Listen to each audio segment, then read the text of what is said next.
എല്ലാവർക്കും കർത്താവിന്റെ നാമത്തിൽ സ്നേഹവന്ദനത്തെ അറിയിക്കുന്നു. ഇന്ന് നമ്മൾ കൊരിന്ത്യർ ലേഖനം 11-ാം അധ്യായത്തിന്റെ ബാക്കിയുള്ള ഭാഗങ്ങളിലേക്ക് പോവുകയാണ്.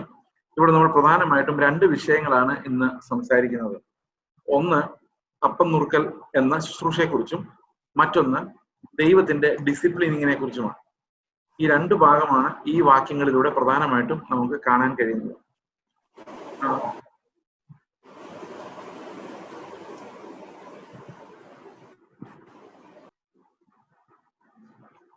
ഓക്കെ, അപ്പോൾ നമ്മൾ കഴിഞ്ഞ ദിവസം വായിച്ചു തുടങ്ങിയതായിരുന്നു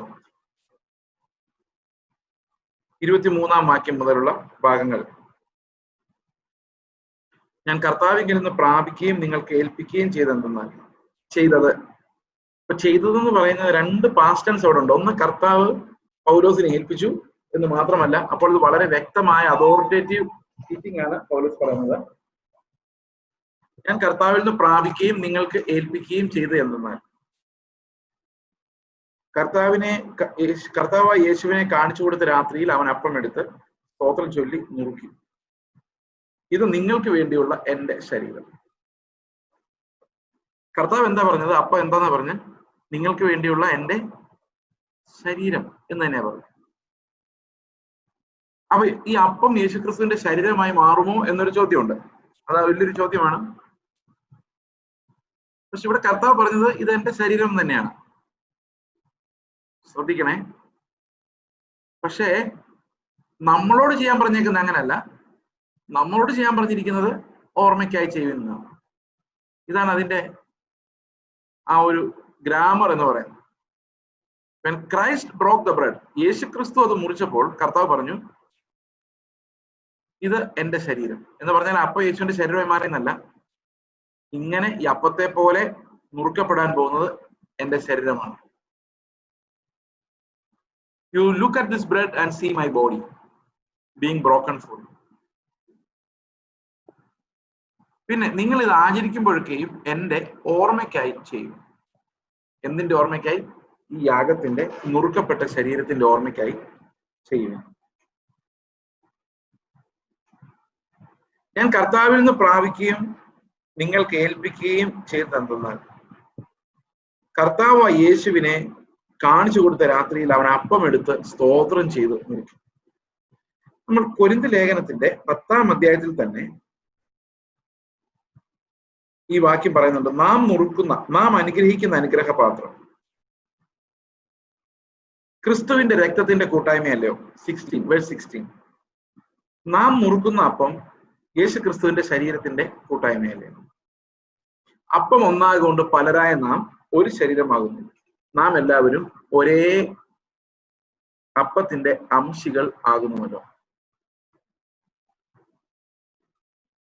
ഓക്കെ, അപ്പോൾ ഇവിടെ കർത്തൃമേശയെ സംബന്ധിക്കുന്ന അപ്പം നുറുക്കുന്ന ശുശ്രൂഷയെ സംബന്ധിക്കുന്ന ചില പ്രധാനപ്പെട്ട വേദശാസ്ത്രപരമായ കാര്യങ്ങൾ ഇവിടെ അടങ്ങിയിട്ടുണ്ട്.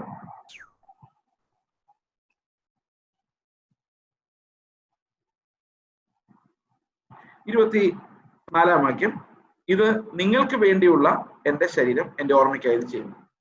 അപ്പൊ യേശുവിനെ കാണിച്ചു കൊടുത്ത രാത്രിയിൽ, final day with the disciples, he took the bread and praised the Father. സ്തോത്രം ചൊല്ലി നുറുക്കിയെന്നാണ്. നമ്മൾ ഈ വാഴ്ത്തുക എന്ന ഒരു പ്രയോഗം ഇടയ്ക്ക് ആളുകൾ ഇതിനകത്ത് ചേർക്കുന്ന കണ്ടിട്ടുണ്ട്. അപ്പത്തെ വാഴ്ത്തി കൊടുത്തു എന്ന വാക്ക്. അപ്പത്തെ കർത്താവ് വാഴ്ത്തുന്നതായിട്ടല്ല അവിടെ കാണുന്നത്, പിതാവിനെ വാഴ്ത്തുന്നതായിട്ടാണ്. ബ്ലെസ്ഡ് ദ ഫാദർ, പിതാവിനെ സ്തോത്രം ചെയ്തു. അല്ലാതെ അപ്പത്തെ വാഴ്ത്താൻ കഴിയില്ല. You cannot bless an inanimate thing. വാഴ്ത്തുന്നത് ദൈവത്തെയാണ്. He blessed the Lord. അത് ഇവിടെ കറക്റ്റ് ആയിട്ട് ട്രാൻസ്ലേറ്റ് ചെയ്തിരിക്കുന്നത് സ്തോത്രം ചെയ്തു നുറുക്കിയെന്നാണ്, വാഴ്ത്തി നുറുക്കിയെന്നല്ല. He offered thanks. വാഴ്ത്തുക എന്നുള്ള വാക്കിന്റെ യഥാർത്ഥ അർത്ഥം സ്തോത്രം ചെയ്തു എന്നാണ്. Bless the Lord oh my soul. എന്റെ ആത്മാവെ ദൈവത്തെ എൻ മനമേ ദൈവത്തെ സ്തോത്രം ചെയ്യുക. ബ്ലസ്, വാഴ്ത്തുക. എൻ മനമേ ദൈവത്തെ വാഴ്ത്തുക. Bless my lord, bless the Lord oh my soul. അപ്പൊ ബ്ലസ് എന്ന വാക്കിന് രണ്ട് തരത്തിൽ ബ്ലസ് എന്നുള്ള വാക്ക് പ്രയോഗിക്കാം. ഒന്ന്, അനുഗ്രഹിക്കുക എന്ന അർത്ഥത്തിലുണ്ട്. നമുക്ക് ദൈവത്തെ അനുഗ്രഹിക്കാൻ പറ്റില്ല. ഗോഡ് ബ്ലസ്സസ് അസ് എന്ന് പറയുമ്പോൾ ദൈവം നമ്മളെ അനുഗ്രഹിക്കുന്നു എന്നാണ്. എന്നാൽ വി ബ്ലസ് ഹിം എന്ന് പറഞ്ഞാൽ നമ്മൾ അവനെ അനുഗ്രഹിക്കുന്നതല്ല, നമ്മൾ അവനെ വാഴ്ത്തുന്നു, ഉയർത്തുന്നു, അവനെ മഹത്വപ്പെടുത്തുന്നു എന്നാണ് അതിന്റെ അർത്ഥം. ഈ വാഴ്ത്തുന്നു എന്നുള്ള വാക്ക് എന്തിനെങ്കിലും വിശദീകരിക്കുന്നതിനെ കുറിച്ചല്ല ഇവിടെ പറയുന്നത്. അത് ദൈവത്തെ വാഴ്ത്തുന്നതിനെ കുറിച്ചാണ്, നാമത്തെ ഉയർത്തുന്നതിനെ കുറിച്ചാണ് ആ പരാമർശമുള്ളത്. ഓക്കെ. അപ്പോൾ അത്താഴം കഴിഞ്ഞ ശേഷം ഞാൻ കർത്താവിൽ നിന്ന് പ്രാപിക്കുകയും നിങ്ങൾ കേൾപ്പിക്കുകയും ചെയ്തെന്നാൽ കർത്താവായ യേശുവിനെ കാണിച്ചു കൊടുത്ത രാത്രിയിൽ അവൻ അപ്പം എടുത്ത് സ്തോത്രം ചൊല്ലി നോക്കി. ഈ സ്തോത്രം ചൊല്ലേണ്ടത് ആരാണ്? ആരാണ് അപ്പം നുറുക്കി കൊടുക്കേണ്ടത്? ആരാണ് അപ്പം നുറുക്കേണ്ടത്? പാസ്റ്ററാണോ, പ്രസ്ബിറ്ററാണോ, ഓർഡൈൻഡ് ശുശ്രൂഷകനാണോ, അതോ ആരാണ്? 10-ാം അധ്യായം പറയുന്നു, നാം നുറുക്കുന്ന അപ്പം. നാം നുറുക്കുന്ന അപ്പം ആരാണ് അപ്പം നുറുക്കുന്നത്? നാം. അത് നാം എന്നുള്ളത് പൂജിത ബഹുവചനമൊന്നുമല്ല.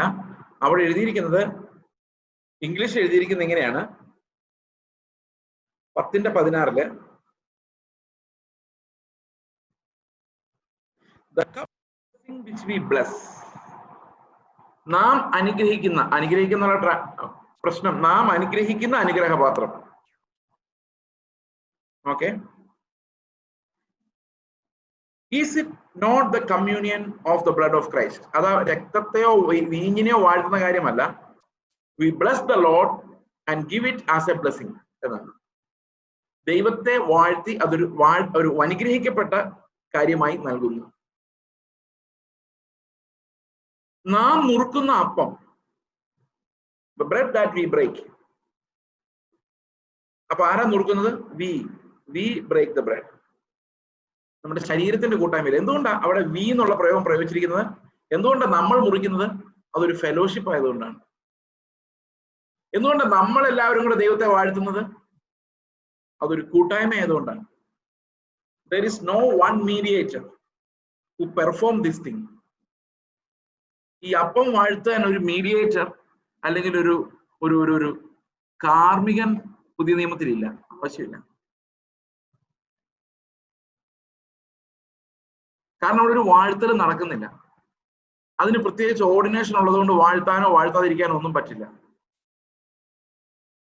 A man cannot assume any right over the Lord's Supper.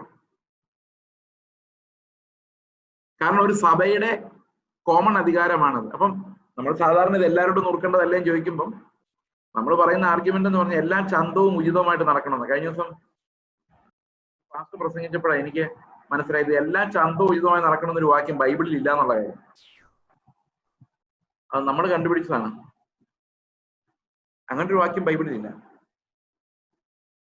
അപ്പൊ പ്രത്യേകമായ യാതൊരു കാർമിക ശുശ്രൂഷയും പുതിയ നിയമത്തിലില്ല.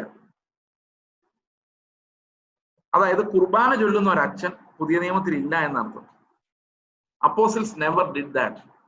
ഒരു കല്യാണം നടത്താനോ ഒരു ശവസംസ്കാരം നടത്താനോ ഒരു ശിശുപ്രതിഷ്ഠ അങ്ങനെയൊക്കെയുള്ള കലാപരിപാടികൾ ഇതൊന്നും നടത്താൻ ഒരു കാർമികനോ ഒരു പ്രത്യേക ശുശ്രൂഷക്കാരനോ പുതിയ നിയമത്തിലില്ല. അപ്പോസ്തലന്മാർ ഇതൊന്നും ചെയ്തതായിട്ട് നമ്മൾ കാണുന്നുമില്ല. അവർ സ്നാനപ്പെടുത്താൻ നടന്നതായിട്ട് കാണുന്നില്ല. അപ്പം നുറുക്കാൻ വേണ്ടി ഒരാളെ പ്രത്യേകമായിട്ട് അപ്പോയിന്റ് ചെയ്തതായിട്ട് കാണുന്നില്ല. ഒരു തരത്തിലുള്ള ശുശ്രൂഷയ്ക്കും, അതായത് കാർമിക ശുശ്രൂഷകൾക്കും ഓർഡിനേഷൻ കൊടുക്കാൻ വേണ്ടി ആൾക്കാരെ നിയമിച്ചതായിട്ട് കാണുന്നില്ല. We don't see any of these things. പിന്നെ ഇതൊക്കെ എവിടെ നിന്ന് വന്നു എന്ന് ചോദിച്ചു കഴിഞ്ഞാൽ എവിടെ നിന്ന് വന്നു? ചുറ്റും നോക്കിയാൽ നമുക്ക് മനസ്സിലാവും ഇത് എവിടെ നിന്ന് വന്നു എന്നുള്ള കാര്യം. ഈ ചന്തവും ഉചിതവുമായി എല്ലാം നടക്കണമെന്ന് പറയുന്നത് എന്തിനാന്ന് വെച്ച് കഴിഞ്ഞാൽ അത് ചന്തവും ഉചിതവുമായി നടത്താൻ ഞങ്ങളെ കൊണ്ടേ പറ്റുള്ളൂ.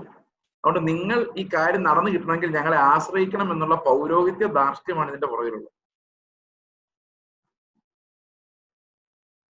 പുരോഹിതന്മാർ എപ്പോഴും ജനങ്ങളെ നിയന്ത്രിക്കുന്നത് അവർക്ക് മാത്രം ചില അവകാശങ്ങൾ മാറ്റിവെച്ചിട്ടാണ്, അല്ലെങ്കിൽ ആരും മൈൻഡ് ചെയ്യുന്നു. ദൈവവുമായി ബന്ധപ്പെട്ട ചില അവകാശങ്ങൾ, സ്നാനപ്പെടുത്തുക, അപ്പം വാഴ്ത്തി കൊടുക്കുക,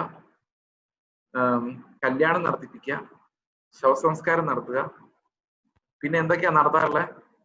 എന്തൊക്കെ നിങ്ങൾ ആലോചിച്ച് നോക്കിയാൽ അതെല്ലാം നടത്താൻ ഞങ്ങളില്ലെങ്കിൽ അത് ദൈവത്തിന് ഇഷ്ടപ്പെടുകയല്ല. അതുകൊണ്ട് ഇടയ്ക്ക് ചന്തവും ഉചിതവുമായി നടക്കുവാൻ സ്കിൽഡ് ആയിട്ടുള്ള പ്രൊഫഷണൽസ് ഇതിന് വേണമെന്ന് പുതിയ നിയമത്തിൽ എവിടെയാ ഉള്ളത്?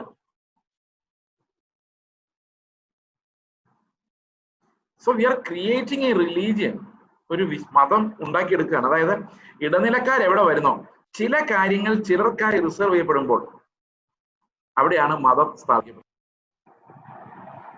അപ്പോൾ ആര് സ്നാനപ്പെടുത്തണം? ആ സഭ നിയോഗിക്കുന്ന ആർക്കും. ആരപ്പം നുറുക്കണം? എല്ലാവരും കൂടെ നുറുക്കണം. All should take part in that breaking. കാരണം എന്താണെന്ന് വെച്ച് കഴിഞ്ഞാൽ അവിടെ പറയുന്നത് നാം നുറുക്കുന്ന അപ്പം കർത്താവ് യേശുക്രിസ്തുവിന്റെ ശരീരത്തിന്റെ കൂട്ടായ്മയല്ലയോ എന്നാണ്. അടുത്ത വാക്യം പറയാണ്, അപ്പം ഒന്നാകെ കൊണ്ട് പലരായ നാം ഒരു ശരീരമാകുന്നു. അപ്പം നാം നുറുക്കുന്ന അപ്പമാണ് എന്ത്? ഈ കൂട്ടായ്മ, യേശുവിന്റെ ശരീരത്തിന്റെ കൂട്ടായ്മ.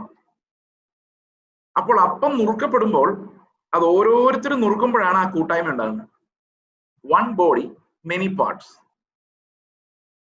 ആ one body many parts, many organs, അത് ഞാൻ ആ നുറുക്കലിലൂടെ കാണിക്കുകയാണ്. I take one part, that's me. Another person take another part, that's him. അങ്ങനെ ഓരോരുത്തരും അവരവരുടെ പാർട്ട് എടുക്കുന്നതാണ് ശരിക്കുമുള്ള ഐഡിയൽ ആയിട്ടുള്ള അപ്പം നുറുക്കൽ എന്ന് പറയുന്നത്. കാരണം we are one body and I am declaring one body. ആ ഒരൊറ്റ ശരീരവുമായുള്ള എന്റെ കൂട്ടായ്മ ഞാൻ ഏറ്റു പറയുന്നു. ഞാൻ അതിൽ എന്റെ പാർട്ട് നുറുക്കുന്നു.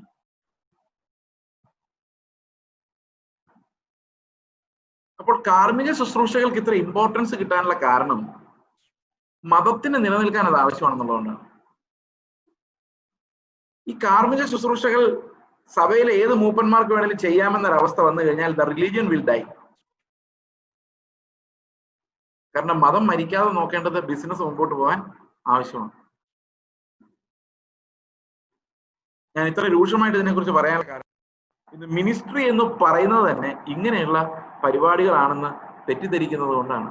കർത്താവ് തന്ന കൃപാവരങ്ങളിൽ ഒന്നും, ശുശ്രൂഷാ വരങ്ങളിൽ ഒന്നും കല്യാണം നടത്താനുള്ള വരം, അപ്പം നുറുക്കാനുള്ള വരം, പ്രാർത്ഥിക്കാനുള്ള വരം, അത് വേറൊരു വലിയ തെറ്റിദ്ധാരണയാണ്. നമ്മൾ ആ വരങ്ങളെ കുറിച്ച് അടുത്ത അധ്യായത്തിൽ കാണും.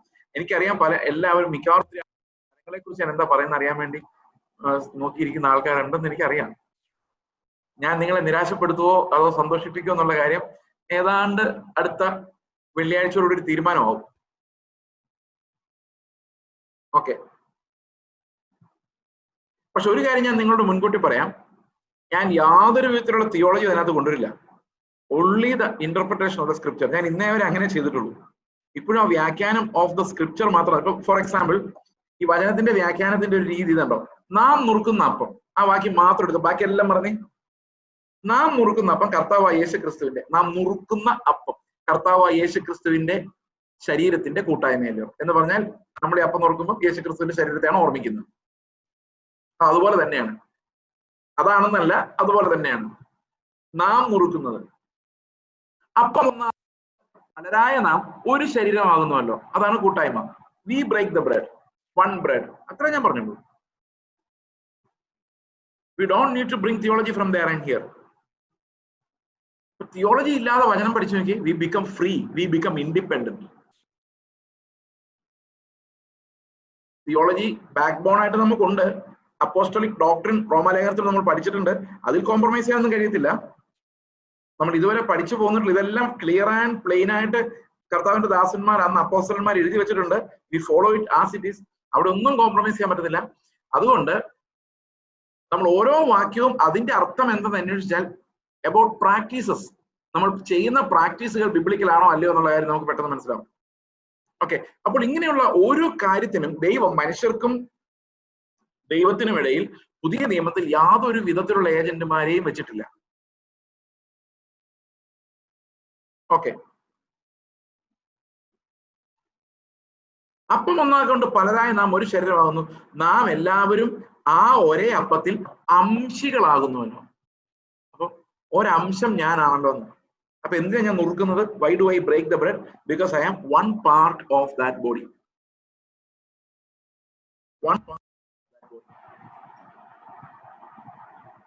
അപ്പൊ യേശുക്രിസ്തുവിന്റെ ശരീരത്തിൽ ഒരു ഭാഗമാണ് ഞാൻ എന്ന് ചിന്തിക്കുന്ന എല്ലാവരും, അങ്ങനെ ഹൃദയത്തിൽ ബോധ്യമുള്ള എല്ലാവരും അപ്പം നുറുക്കണം. Should take part in the lord's supper. പക്ഷെ അതിന് ചില നിബന്ധനകളുണ്ട്, നമ്മൾ അങ്ങോട്ട് വരികയാണ്. എന്താണ് നിബന്ധനകൾ എന്ന് നമുക്ക് നോക്കാം. 11-ാം അധ്യായത്തിലേക്ക് മടങ്ങി വരുമ്പോൾ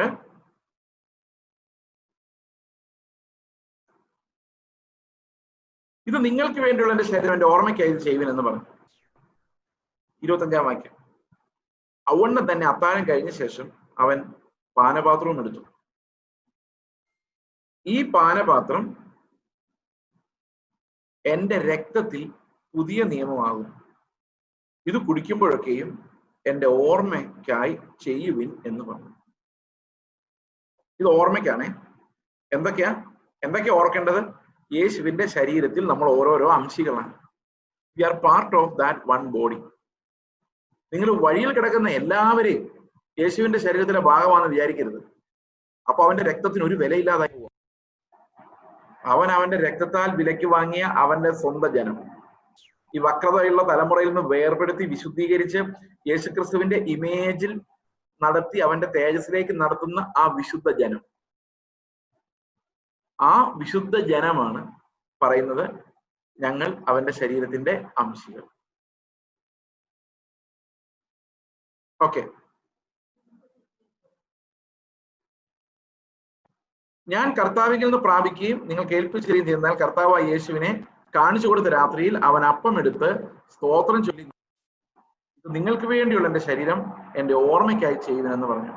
അവണ്ണം തന്നെ അവൻ അത്താഴം കഴിഞ്ഞ ശേഷം പാനപാത്രം എടുത്തു. ഈ പാനപാത്രം എന്റെ രക്തത്തിൽ പുതിയ നിയമമാകുന്നു എന്ന് പറഞ്ഞു. പുതിയ നിയമം. അപ്പോൾ എന്താ നമ്മൾ ഓർക്കുന്നത്? ഒന്ന്, നമ്മുടെ unity in Christ. We are one in Christ. അത് ഓർക്കുന്നത്.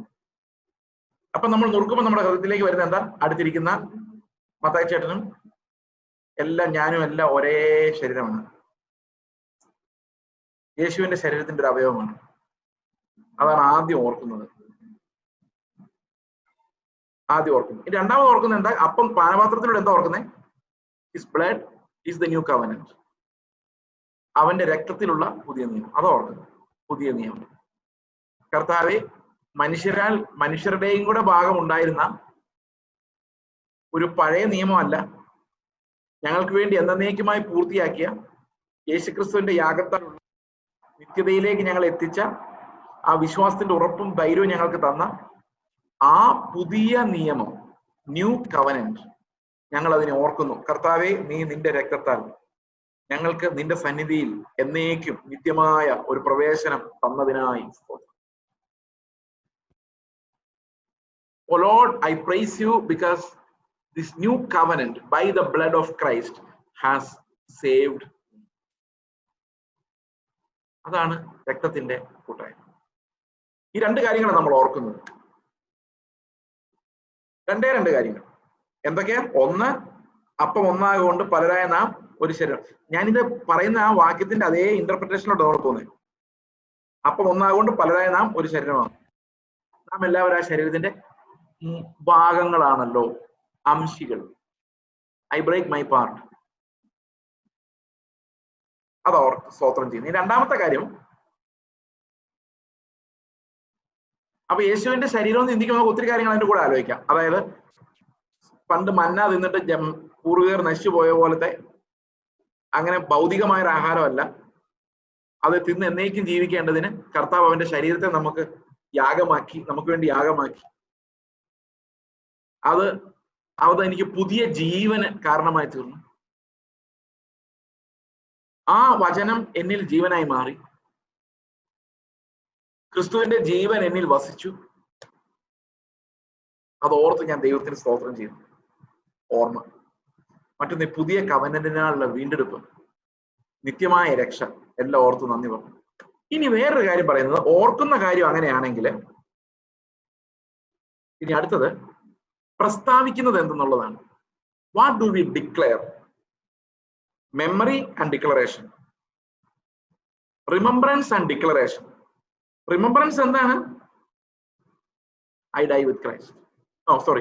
Christ died for me, his bread was broken.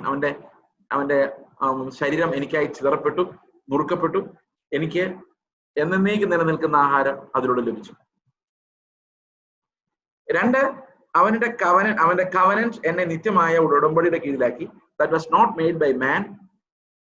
ഒരു പാർട്ടി അല്ലാത്ത ഒരു കവനന്റ്. ദൈവം തന്റെ ത്രിയേക ദൈവം തീരുമാനിച്ച് നടപ്പാക്കിയ ഒരു കവനന്റ്. ആ കവനന്റ് എന്നെ, ആ ഉടമ്പടിയിൽ എന്നെ ചേർത്തു. ശരിക്കും ഈ പുതിയ നിയമം, പുതിയ ഉടമ്പടി എന്ന് പറയുന്നത് മനുഷ്യരും ദൈവവും തമ്മിലല്ല,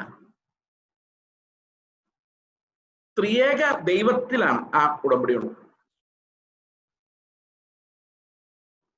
ഞാനത് മാനുഷികമായിട്ട് ആ ഉടമ്പടി, ആ കവനന്റ് എന്താന്ന് പറഞ്ഞു കഴിഞ്ഞാൽ അതിങ്ങനെയാണ്. പിതാവ്, പുത്രൻ, പരിശുദ്ധാത്മാവ്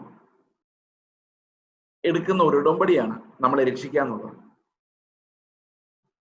അപ്പൊ സ്വാഭാവികമായിട്ടും സൃഷ്ടിയുടെ ആരംഭത്തിന് മുൻപേ ഇറ്റേണൽ പ്ലാൻ ഓഫ് സാൽവേഷൻ, പിതാവ് പറയാണ് ഈ ചേസിനെയും കുറച്ച് ആൾക്കാരെ നമുക്ക് രക്ഷിക്കണം എന്ന് തീരുമാനിച്ചു. ബാക്കിയുള്ളവരുടെ കാര്യം ഞാൻ പറയുന്നില്ല. Only about the saved I am saying. അപ്പോ ഇങ്ങനെ ചിന്തിക്കാം, അവർ സ്വർഗത്തിൽ എത്തണമെങ്കിൽ ക്രിസ്തുവിനെ പോലെ, നമ്മളെ പോലെ ആകണം, വിശുദ്ധരാകണം. അവരുടെ ഹൃദയത്തിൽ ഒരു അശുദ്ധി ഉണ്ടാകാൻ പാടില്ല. ഭയങ്കര കണ്ടീഷൻസ് ആണ്. നിങ്ങളുടെ സ്വർഗീയ പിതാവ് സൽഗുണപൂർണ്ണനായിരിക്കുന്ന പോലെ നമ്മൾ സൽഗുണപൂർണ്ണരാകണം. പാപങ്ങൾ പരിഹരിക്കപ്പെടണം. പാപത്തിന്റെ ശിക്ഷ മരണമാണ്. അത് നീങ്ങിപ്പോണം. അത് നിർവഹിക്കാതിരിക്കാൻ പറ്റില്ല. നീതിയിൽ പെർഫെക്റ്റ് ആകണം, വിശുദ്ധിയിൽ പെർഫെക്റ്റ് ആകണം, തേജസ്സിൽ പെർഫെക്റ്റ് ആകണം, എല്ലാം ആവണം. ഇതൊന്നും ഈ മനുഷ്യനെ കൊണ്ട് സാധിക്കില്ല. അപ്പൊ പുത്രൻ പറയാണ്, I will do it for him. ഞാൻ ചെയ്തോളാം.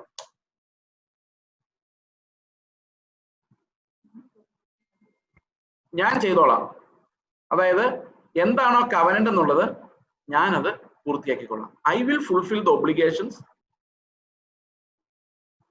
എന്താണോ ചെയ്യാനുള്ളത് അത് ഈ മനുഷ്യനെ കൊണ്ട് സാധിക്കില്ല. So I will be doing it for me. അപ്പം ഈ ഉടമ്പടിയുടെ പ്രത്യേകത സ്ട്രിക്റ്റ് ആണ്, പക്ഷേ സഹോദരങ്ങൾ അത് ചെയ്യുന്നത് കർത്താവ് തന്നെയാണ്.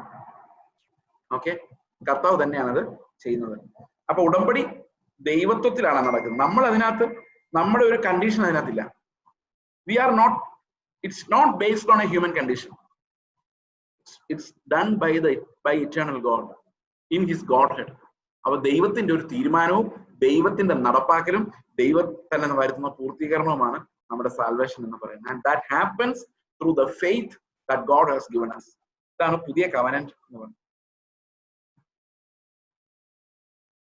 ഓക്കെ, അപ്പൊ are we in that covenant? only one thing we need to do, examine your faith. നിങ്ങൾ വിശ്വാസം പരിശോധിച്ച് നോക്കും. നിങ്ങൾ തന്നെ കർത്താവിനോട് പറ, കർത്താവ് ഞങ്ങളുടെ വിശ്വാസം ഏത് ഷേപ്പിലാന്ന് കാണിച്ചാൽ. Are we? അപ്പൊ ദൈവത്തിന്റെ ആത്മാവിന്റെ അഷുറൻസ്, കവനന്റൽ അഷുറൻസ് നമ്മൾ അവനിൽ നിന്ന് പ്രാപിക്കേണ്ട ഒന്നാണ്. ഓക്കെ, ഞാൻ അതിനെക്കുറിച്ച് റോമാലേഖനം സംസാരിച്ചപ്പോൾ പറഞ്ഞതാണ് എങ്ങനെയാണ് അഷുറൻസ് നമുക്ക് ലഭിക്കുന്നത് എന്നുള്ള കാര്യം. ആത്മാവിന്റെ ശബ്ദമാണ് അഷുറൻസ് എന്ന് പറയുന്നത്. അതൊരു പ്രോമിസിന്മേലുള്ള നമ്മുടെ വിശ്വാസവും കൂടിയാണ്. that he will save me. That's not an effort that I do, but a faith in the promise of the Lord. Okay, അപ്പോൾ ഇതിന്റെ കൂടെ നമ്മൾ എന്താണ് പ്രസ്താവിക്കുന്നത്?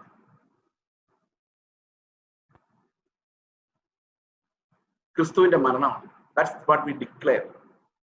അപ്പൊ കർത്തൃമേശയ്ക്കകത്ത് എന്തെല്ലാം ഉണ്ട്? കർത്തൃമേശയ്ക്കകത്ത് ഉണ്ട്, we remember his sacrifice, V remember the new covenant. ആ കവനന്റ് ഓഫ് ഗ്രേസ് ആണ്, അതിനകത്ത് ഹ്യൂമൻ മെറിറ്റ് ഇല്ല. കവനന്റ് ഓഫ് ഗ്രേസ്, കൃപയുടെ ഉടമ്പടിയാണ്. ആ ഉടമ്പടിയെ നമ്മൾ ഓർക്കുന്നു. അതോടൊപ്പം തന്നെ നമ്മൾ പ്രസ്താവിക്കുന്ന ഒരു കാര്യമുണ്ട്. What do we declare? We declare the death of Christ. ക്രിസ്തുവിന്റെ മരണത്തെ നമ്മൾ പ്രസ്താവിക്കുന്നു. Declaration. That's what we are declaring to everyone. Christ died for me. ഞാൻ അപ്പം നുറുക്കുമ്പം എൻ്റെ ഹൃദയം പറയാണ്, എൻ്റെ വാക്ക് ശബ്ദിക്കുകയാണ്, കർത്താവെ നീ എനിക്ക് വേണ്ടി മരിച്ചു. You died for me. അതിനകത്തൊരു വലിയ ട്രൂത്ത് ഉണ്ട്. When Christ died, I also died in him. അവനിൽ ഞാനും മരിച്ചു. He carried my death. അവൻ എന്റെ മരണത്തെ വഹിച്ചു. പാപത്തിന്റെ ശമ്പളം അത് തീർക്കണമായിരുന്നു. ആ കവനന്റ് അനുസരിച്ച് പാപത്തിന്റെ ശമ്പളം കൊടുത്തു തീർക്കണമായിരുന്നു, മരണം. And Christ paid for it with his life. ആ കണ്ടീഷൻ മീറ്റ് ചെയ്തു. God did everything and he included us in the covenant by his grace through our faith. അവൻ കൃപയാൽ വിശ്വാസത്താൽ നമ്മളെ അതിനകത്ത് പങ്കാളികളാക്കി. In his eternal covenant. അതാണ് നമ്മൾ ഓർക്കുന്ന കാര്യം, പ്രസ്താവിക്കുന്ന കാര്യം. When Christ died, I declare his death എന്ന് പറഞ്ഞാൽ എങ്ങനെ നമ്മൾ പ്രസ്താവിക്കുന്ന? വാകൊണ്ടല്ല പ്രസ്താവിക്കുന്നത്. When Christ died, I died എന്നുള്ളത് എന്റെ ഫെയ്ത്ത് ആണ്. When I am breaking bread and drinking from the cup, ഞാൻ പ്രസ്താവിക്കുന്നത്, സ്ഥാപിക്കുന്നത് അവന്റെ മരണത്തെയാണ്. And that's very important. കാരണം അവന്റെ മരണമാണ് എന്നെ ശിക്ഷയിൽ നിന്ന് വിടുവിച്ചത്. So Lord's Supper is very, very important. Bread breaking എന്ന് മാത്രം നമ്മൾ അപ്പം മുറുക്കാൻ നമ്മൾ പറയുമെങ്കിലും അതിന്റെ കൂടെ ഒരു പാനപാത്രം കൂടെ ഉണ്ട്. So we can comfortably say കർത്താവിന്റെ അത്താഴം, or that what you call അത്താഴം എന്നുള്ള വാക്ക് മിക്കവാറും ഈവനിങ്ങിനെ കുറിച്ചാണ് സൂചിപ്പിക്കുന്നത്. But still we can say Lord's Supper. That's a common term that we use. Bread breaking എന്ന ബൈബിളിൽ തന്നെ ഉപയോഗിച്ചിട്ടുണ്ട്. നാം അപ്പം നുറുക്കാൻ കൂടി വന്നപ്പോൾ എന്നൊരു പ്രയോഗമുണ്ട്. അവർ അപ്പം നുറുക്കിയും പ്രാർത്ഥന കഴിച്ചും പോകുന്നു. ബൈബിൾ കോമൺ ആയിട്ട് ഉപയോഗിച്ചിരിക്കുന്ന അപ്പം നുറുക്കുക എന്നുള്ള വാക്കാണ്. But we can also say it's a partaking in his final supper. അവന്റെ അത്താഴത്തിലുള്ള ഒരു കൂട്ടായ്മ കൂടിയാണ് അത്. But the term that the Bible uses is bread breaking. കാരണം breaking of bread, declaring of his death. അവന്റെ മരണത്തെ പ്രസ്താവിക്കുന്നു, അപ്പം നുറുക്കുന്നു, നാം എല്ലാം ഒന്നൊന്ന് പ്രഖ്യാപിക്കുന്നു. It's very significant. അതുകൊണ്ട് തന്നെ ഇത് വളരെയധികം നമ്മൾ ചോദന ചെയ്യേണ്ട ഒരു കാര്യമാണ്, വിവേചിക്കേണ്ട ഒരു കാര്യമാണ്.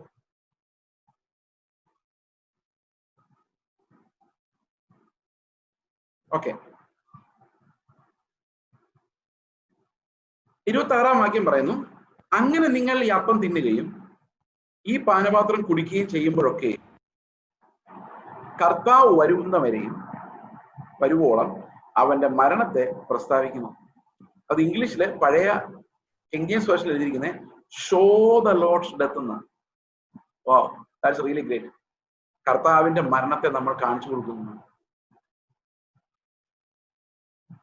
കർത്താവ് വരുന്നവരെ, ഇനി വരുന്നത് വരെ അവന്റെ മരണത്തെ നമ്മൾ കാണിച്ചു കൊടുക്കുന്നു. I declare, I show to others the death of Christ.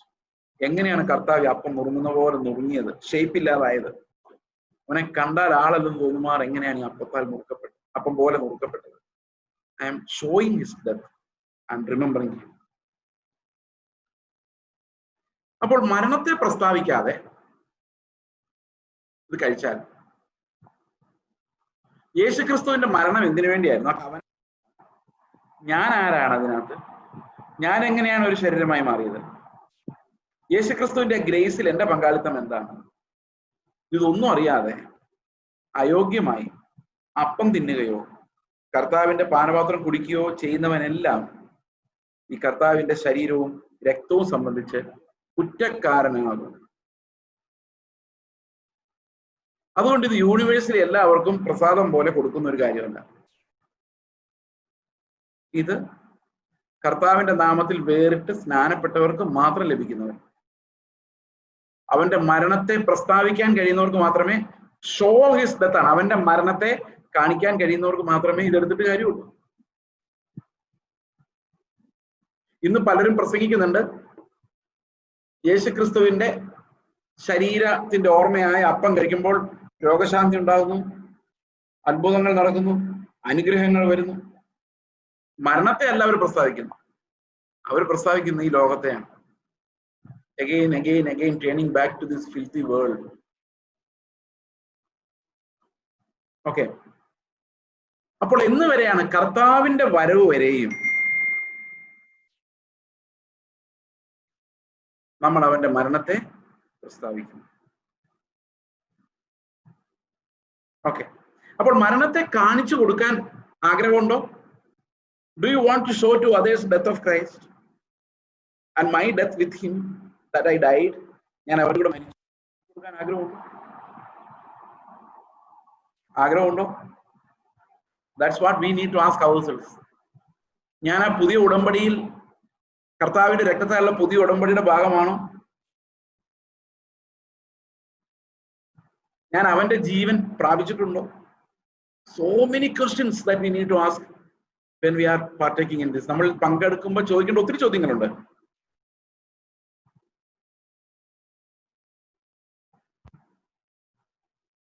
അങ്ങനെ നിങ്ങൾ ഈ അപ്പം തിന്നുകയും പാനപാത്രം കുടിക്കുകയും ചെയ്യുമ്പോഴൊക്കെയും കർത്താവ് വരുവോളം അവന്റെ മരണത്തെ പ്രസ്താവിക്കുന്നു. അതുകൊണ്ട്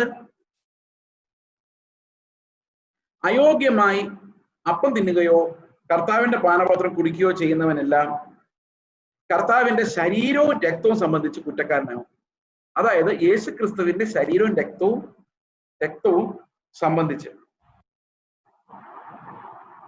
അതിനകത്ത് ഇംഗ്ലീഷ് എഴുതിയിരിക്കുന്ന shall be guilty of the body and blood of the Lord. അതായത് യേശുക്രിസ്തുവിന്റെ ശരീരവും രക്തവും മോശമായി ഹാൻഡിൽ ചെയ്ത ഒരാൾ എന്ന കുറ്റത്തിന്, ആ ഡിസ്റെസ്പെക്ട് എന്ന കുറ്റത്തിന് അവൻ പാത്രമാകുമെന്നാണ് ഈ വാക്യം നമ്മളെ പഠിപ്പിക്കുന്നത്. It is dishonourable to take part in the bread breaking without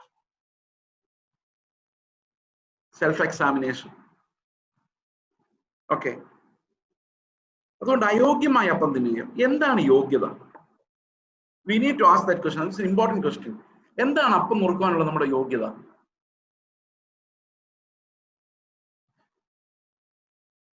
അപ്പം നുറുക്കാനുള്ള യോഗ്യത ഇതിനു മുമ്പ് പറഞ്ഞത് ക്രിസ്തുവിന്റെ ജീവൻ, അവന്റെ ശരീരം നുറുക്കപ്പെട്ടത് എനിക്ക് വേണ്ടിയാണ്. I M experiencing that life which Christ gave me. അതുപോലെ അവന്റെ രക്തം എന്നെ എന്നേക്കുമായുള്ളൊരു വീണ്ടെടുപ്പിന്, ആ കവനന്റ് ഓഫ് ഗ്രേസിൽ എന്നെ ഭാഗമാക്കി മാറ്റിയിരിക്കുന്നു. That covenant has saved me. According to that covenant Christ has saved me എന്ന് ബോധ്യം. 3, യേശുക്രിസ്തുവിന്റെ മരണത്തെ പ്രസ്താവിക്കാനുള്ള ആഗ്രഹം. ഇതെല്ലാം നമുക്ക് സ്വയം പരിശോധിക്കാനുള്ള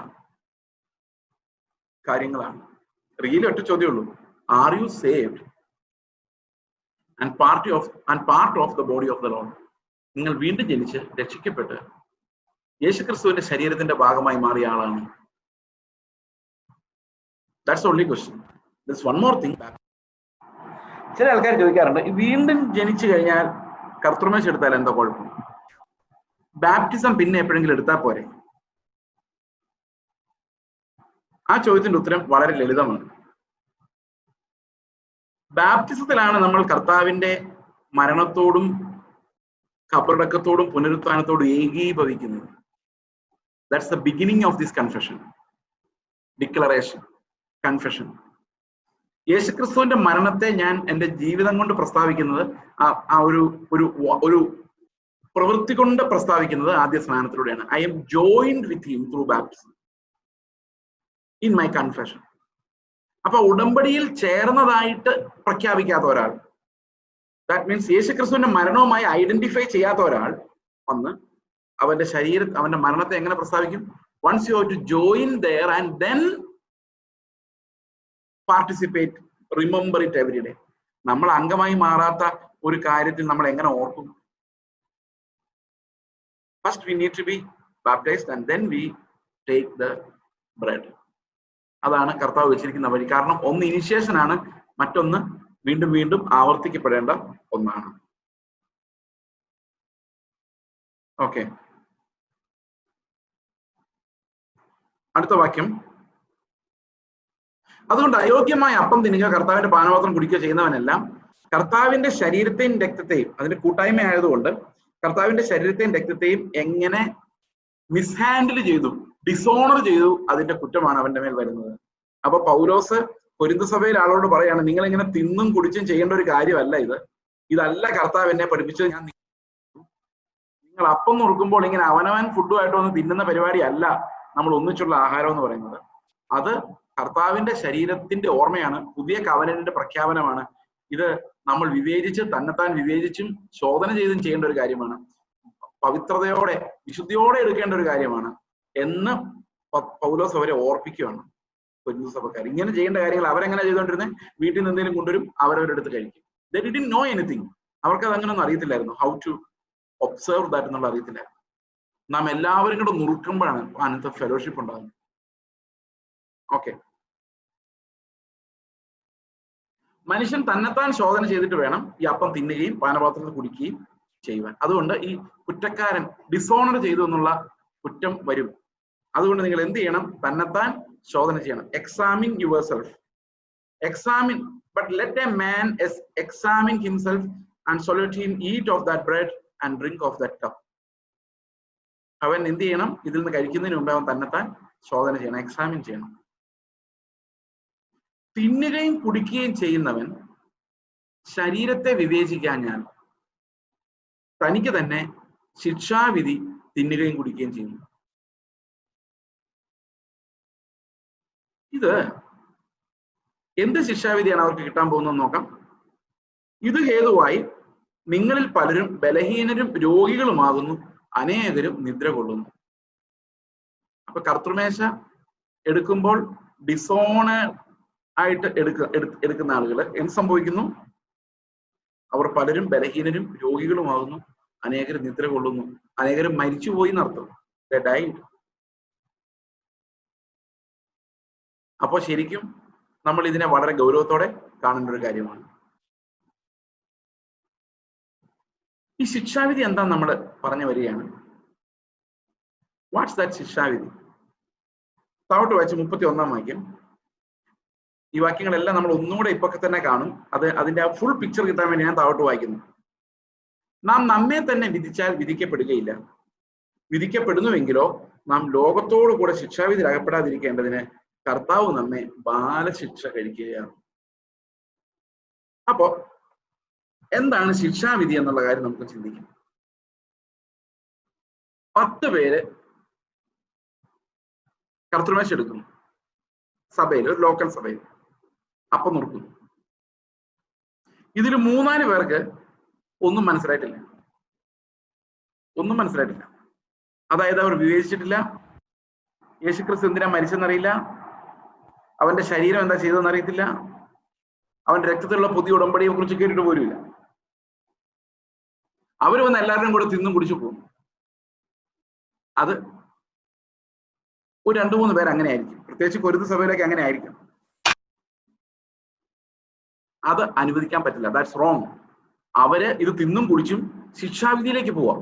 ഇനി ഞാൻ വേറൊരു എക്സാമ്പിൾ അതിന് ഒന്നും കൂടെ ബലമായിട്ട് പറയാം. ഇപ്പൊ നമ്മുടെ ചർച്ചകളില്, പ്രത്യേകിച്ച് പെന്തക്കോസ്റ്റ് ചർച്ചകളില്, അല്ലെ, ബ്രദറൻ ചർച്ചകളിലുണ്ട്, രണ്ടിടത്തുണ്ട്, രക്ഷിക്കപ്പെടാത്ത ഒത്തിരി വിശ്വാസികളുണ്ട്. വിശ്വാസി എന്നുള്ള വാക്ക് കൊട്ടേഷൻസിലാണ്. വിശ്വാസി എന്നവരെ വിളിക്കാൻ പറ്റില്ല. ഇതെങ്ങനെ ഇവര് അതിനകത്ത് കയറി കൂടുന്നറിയോ? ജീവനുള്ള ഒരു വിശ്വാസത്തിൽ പങ്കാളികളാകാതെയാണ് ഇവർ കയറി കൂടുന്നത്. അതായത് എന്തെങ്കിലും ഒരു അത്ഭുതം കണ്ടുവന്നവര്, അതൊരു വലിയ കൂട്ടം ആൾക്കാരുണ്ട്. ഇനി അത്ഭുതം കണ്ടുവന്നവരല്ല കേട്ടോ വലിയ കൂട്ടര്, അത്ഭുതം നടക്കുമെന്ന് വിചാരിച്ചു വരുന്നവരാണ് അതിനേക്കാൾ കൂടുതലുള്ളത്. അതിന്റെ വ്യത്യാസം മനസ്സിലായോ? അത്ഭുതം കണ്ടുവരുന്നവര് ഉണ്ട്, ചുരുക്കമാണ്. പക്ഷെ അതിനേക്കാൾ കൂടുതൽ ആൾക്കാർ വരുന്നത് ഇന്നല്ലെങ്കിൽ നാളെ എന്തെങ്കിലും നടക്കും എന്നുള്ളൊരു പ്രതീക്ഷയിലാണ്. അങ്ങനെ വരുന്നവരുണ്ട്. പിന്നെ ചില ആൾക്കാർ ഇത് നല്ല സഭയാണ്, നല്ല ഉപദേശമാണെന്ന് പറഞ്ഞു വരുന്നവരുണ്ട്. ഇവിടുത്തെ പാസ്റ്റർക്ക് ഭയങ്കര കൃപയാണെന്ന് പറഞ്ഞു വരുന്നവരുണ്ട്. ഞങ്ങൾ നേരത്തെ വന്ന സഭ ശരിയല്ലെന്ന് പറഞ്ഞു വരുന്നവരൊക്കെ ഉണ്ട്. ഇവരിലൊക്കെ എത്ര പേര് രക്ഷപ്പെട്ടതാണെന്ന് ഒരു പിടിയുമില്ല. കർത്തൃമേശ കുടിക്കുമ്പോൾ അവരും ഉണ്ട്. അവരിങ്ങനെ കുടിച്ചുകൊണ്ടിരിക്കുക. ശിക്ഷാവിധി എങ്ങനെയാ ശിക്ഷാവിധി തിന്നെ കുടിക്കുകയും ചെയ്യുന്നത്? നമ്മൾ ഇതിന്റെ കാര്യം അറിയാതെ ഇതിനകത്ത് ഇടപെട്ട് കഴിഞ്ഞാൽ പിന്നെ നമുക്ക് ഗ്രഹിക്കാനുള്ളൊരു സമയമൊന്നും കിട്ടില്ല. ഫോർ എക്സാമ്പിൾ, ഈ രക്ഷിക്കപ്പെട്ടു എന്ന് വിചാരിച്ച് രക്ഷിക്കപ്പെടാതെ ഒത്തിരി ആൾക്കാർ സഭകളിലുണ്ട്. അവരെ നിങ്ങൾക്ക് ഇനി ഒരു കാരണവശാലും രക്ഷിക്കപ്പെടുത്താൻ പറ്റില്ല. കാരണം എന്താണെന്നറിയോ? ഞാൻ ഒരു സഭയിൽ ചെന്ന് പ്രസംഗിച്ചപ്പം അവിടുത്തെ ഒരു സഹോദരൻ പറഞ്ഞതാണ്, ഇയാൾ എന്തിനാ രക്ഷയുടെ വചനം പിന്നെ ഇവിടെ പ്രസംഗിക്കുന്നു? എനിക്ക് സത്യം പറയുന്നത് കേട്ടാൽ ഭയങ്കര പേടിയുണ്ടായി, ഭയം. അപ്പൊ രക്ഷയുടെ വചനം പിന്നെ പ്രസംഗിക്കേണ്ട കാര്യമില്ല. കാരണം എന്താ? Assume that we R born again. നമ്മൾ രക്ഷിക്കപ്പെട്ടവരാന്നൊരു അസംഷനാണ്. അസംഷൻ എന്ന് പറയാൻ പറ്റും, പ്രിസംഷൻ.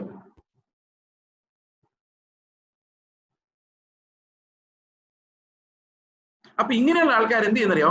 ഓരോ പ്രസംഗം കേൾക്കുമ്പോഴും ഹല്ലേലൂയ ഹല്ലേലൂയ എന്ന് പറഞ്ഞ് ഫ്രണ്ട് ഇരിപ്പുണ്ട്.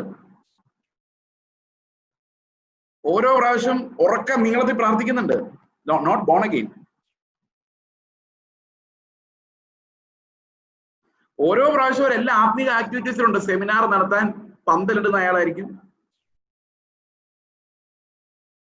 അല്ലെ മീറ്റിംഗ് യോഗം നടത്താൻ. എല്ലാ അറേഞ്ച്മെന്റിനും ഒരു ഫ്രണ്ടിൽ കാണും, എല്ലാ പ്രാർത്ഥന യോഗങ്ങൾക്കും കാണും. പക്ഷെ രക്ഷിക്കപ്പെടുക മാത്രമില്ല.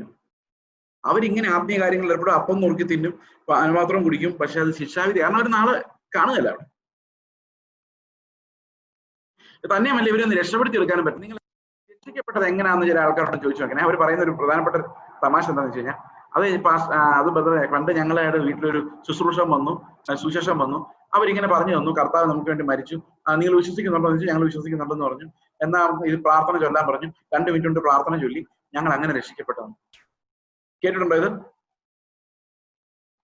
എന്റെ പ്രിയ സഹോദരങ്ങൾ, അങ്ങനൊന്നും ഒരാൾ രക്ഷിക്കപ്പെടുകയില്ല. നോ, രക്ഷിക്കപ്പെടൂല എന്ന് മാത്രമല്ല, അയാൾ പിന്നെ ശിക്ഷാവിധി തിന്നുകയും കുടിക്കുകയും ചെയ്തുകൊണ്ടിരിക്കും. കാരണം അയാൾ വിചാരിക്കുന്ന അന്നത്തെ ദിവസം കൊണ്ട് ഓക്കെ ആയിരുന്നു. ഈ പോൾ വാഷർ എന്ന് പറയുന്ന ഒരു പ്രസംഗമുണ്ട് അമേരിക്കയിൽ. അദ്ദേഹം പറഞ്ഞാണ് ഏറ്റവും കൂടുതൽ ആളുകളെ നരകത്തിലേക്ക് തള്ളിവിട്ട പ്രാർത്ഥന എന്ന് പറയുന്നത് ഈ പാപിയുടെ പ്രാർത്ഥനയാണ്. 1 minute സാൽവേഷൻ. ഞാനൊരു എക്സാമ്പിൾ പറയാം. എന്റെ ഒരു റിലേറ്റീവിന്റെ വീട്ടില്, പേര് പറയുന്ന, കാരണം എന്റെ കുടുംബങ്ങളൊക്കെ അടുത്തറിയാവുന്ന ആൾക്കാരോട് ഇരിപ്പുണ്ട്. എന്റെ റിലേറ്റീവിന്റെ വീട്ടില് ഒരു ദിവസം എന്റെ പിതാവിന്റെ കൂടെ ഒരു സുവിശേഷകൻ ചെന്നു. നിങ്ങൾ അത്ഭുതം കേൾക്കണോ? അവര് ഓർത്തഡോക്സുകാരാണ്, യാക്കോബക്കാരാണ്, യാതൊരുവിധ ദൈവഭയം ഇല്ലാത്തവർ. പക്ഷെ 5 മിനിറ്റ് കൊണ്ട് അവരെ രക്ഷിക്കപ്പെടും. അതെങ്ങനെയാണെന്നറിയോ? യാക്കോബക്കാരാണല്ലോ. ചോദ്യം നമ്പർ 1, യേശുക്രിസ്തു നിങ്ങളുടെ പാപങ്ങൾക്ക് വേണ്ടി മരിച്ചെന്ന് നിങ്ങൾക്ക് അറിയാമോ? ഓ പിന്നെ, ഓക്കെ, വി നോ ദാറ്റ്. യാക്കോബക്കാർക്ക് അറിയാൻ മേലെ യേശുക്രിസ്തു നമ്മുടെ പാപങ്ങൾക്ക് വേണ്ടി മരിച്ചത്? They know. അടുത്തത്, അവൻ നിങ്ങളെ കർത്താവും രക്ഷകനുമായിട്ട് സ്വീകരിക്കാൻ തയ്യാറാണോ? അതെ.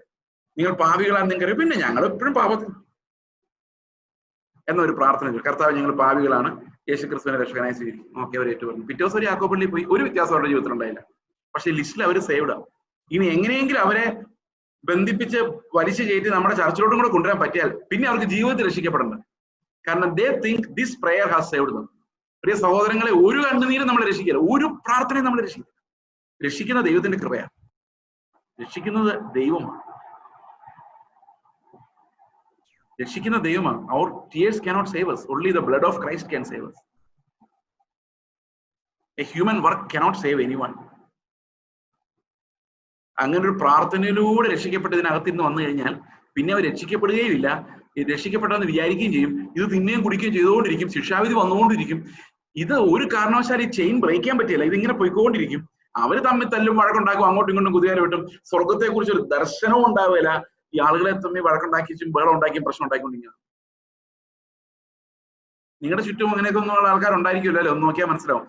ഇത് വല്ലാതെ ദൈവത്തിന്റെ സഭയിൽ പ്രോലിഫറേറ്റ് ചെയ്തിട്ടുള്ള ഒരു കാര്യമാണ്. So many unsaved, unconverted people inside the church. അപ്പോൾ ശരിക്കും ഒരു ബോൺ അഗെയിൻ എക്സ്പീരിയൻസ് ഒരാൾക്ക് ഉണ്ടാവുക, അതിനെക്കുറിച്ച് ഒരു കാര്യം കൊണ്ട് നമ്മൾ മനസ്സിലാക്കേണ്ടതുണ്ട്. ഈ പെന്തക്കോസ്റ്റൽ സർക്കിൾസിൽ കൂടുതൽ വരുന്ന ഒരു അപകടം എന്ന് പറയുന്നത്, sometimes they confuse repentance to be a born again experience. അതായത് ഒരു മാനസാന്തരം ഉണ്ടായാൽ അതാണ് വീണ്ടും ജനനം എന്ന് വിശ്വസിക്കുന്ന ആൾക്കാരുണ്ട്. ഒരാൾ പറയാണ്, അയ്യോ ഞാൻ പാവിയാണ്, എന്നോട് ക്ഷമിക്കണേ കർത്താവേ, ഞാൻ ഒരു തെറ്റും ചെയ്യത്തില്ല, കർത്താവേ നീ എനിക്ക് വേണ്ടി മരിച്ചെന്ന് ഞാൻ വിശ്വസിക്കുന്നു.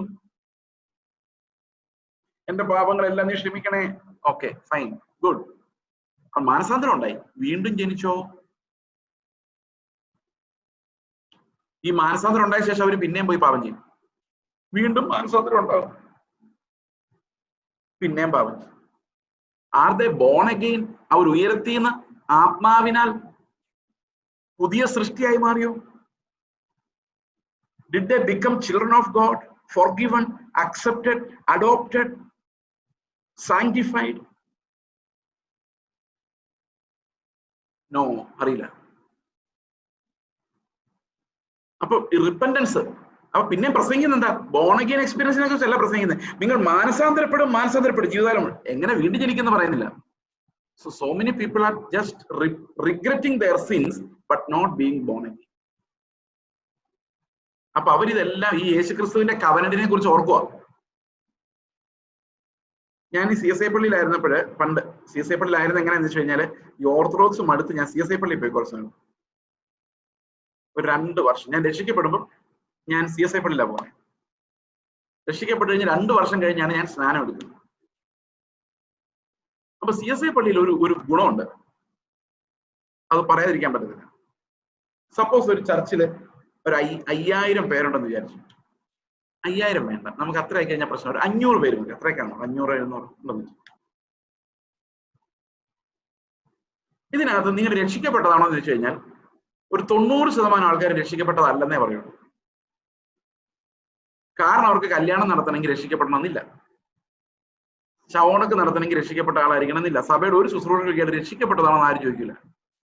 2 കാര്യങ്ങൾ അവർ ചോദിക്കുള്ളൂ: മാമോദീസ എടുത്തതാണോ, കൺഫർമേഷൻ സ്ഥിരീകരണം കഴിഞ്ഞതാണോ. അവർ 12, 13, 14 വയസ്സിൽ ഇത്തിരി സുബോധം ഉണ്ടാകുമ്പോൾ അവർ ആ വിശ്വാസം എല്ലാം ഉറപ്പിക്കും, മരിച്ചു പറഞ്ഞു. അതിപ്പോ പഠിച്ചു പറഞ്ഞാലും മതി. വീണ്ടും ജനനം പോകുന്ന സമയത്ത് ഉണ്ടാവണം നിർബന്ധമൊന്നും. അപ്പൊ അവിടെ ആരും വീണ്ടും ജനിച്ചവരാന്ന് പറയല്ല. ശരിക്കും വീണ്ടും ജനനം ഉള്ളവരെ പറയുള്ളൂ ഞങ്ങൾ വീണ്ടും ജനിച്ചതാണ്. കാരണം പറഞ്ഞില്ല, അവിടെ കുഴപ്പമില്ല, they are part of the church. പക്ഷെ വേർപെട്ട കൂട്ടങ്ങളിൽ അങ്ങനല്ല. അവിടെ എല്ലാവരും വീണ്ടും ജനിച്ചതെന്ന് പറഞ്ഞേ പറ്റുള്ളൂ. നിങ്ങൾ ആരുടെ ചോദിച്ചു നോക്കി, അവരെല്ലാം വീണ്ടും ജനിച്ചതെന്ന് പറയുള്ളൂ. അപ്പൊ ഒത്തിരി വ്യാജ വീണ്ടും ജനനക്കാർ ഇതിനകത്തുണ്ട്. നിർബന്ധം കാരണം നിങ്ങൾ ഏതെങ്കിലും ഒരു പെന്തക്കോസ്തുകാരന്റെ ബ്രദറെ നിങ്ങൾ വീണ്ടും ജനിച്ചാണെന്ന് ചോദിച്ചേക്ക്, they will say yes without even thinking. അപ്പൊ ഞാൻ വിചാരിച്ചത് CSI ചർച്ചിൽ ഇരുന്നപ്പോ ഒത്തിരി നല്ല സഹോദരങ്ങൾ എന്റെ ചുറ്റും ഉണ്ടായിരുന്നു. അപ്പൊ ഞാൻ വിചാരിച്ചു, ഓ ദൈവമേ, പെന്തക്കോസ്തിലോട്ട് വന്നു കഴിയുമ്പോഴേക്കും എല്ലാവരും ബോൺ അഗെയിൻ ആണല്ലോ, അപ്പൊ ഭയങ്കര വിശുദ്ധന്മാരുടെ സംഘമായിരിക്കും വിചാരിച്ചു. വന്നു കഴിഞ്ഞപ്പോഴാണ് മനസ്സിലായത് അതുപോലെ തന്നെയുള്ളൂ. കാരണം ഇവിടെ രക്ഷിക്കപ്പെടുന്നവർ ചുരുക്കുക. ഞാനിത് പറയുന്നത് വീണ്ടും ജനന അനുഭവം പ്രാപിക്കുന്ന ആളുകൾ ചുരുക്കമാണ്. അതുകൊണ്ട് ഈ കവന്റിനെ കുറിച്ച് ഓർത്തോർത്തോർത്ത് വീണ്ടും വീണ്ടും സ്തോത്രം ചെയ്ത് ആമേൻ പറഞ്ഞ് അപ്പം നുറുക്കി അവരെന്താ തീരുമാനിക്കുന്നത്? We are already born again, we are going to heaven. But that's not going to happen. അവർ ശിക്ഷാവിധി തിന്നുകയും കുടിക്കുകയും ചെയ്യാണ്. ഇനി അടുത്തൊരു കൂട്ടം ആൾക്കാരുണ്ട്, നോക്കിക്കുക അതെങ്ങനെയാണ് വരുന്നതെന്ന്.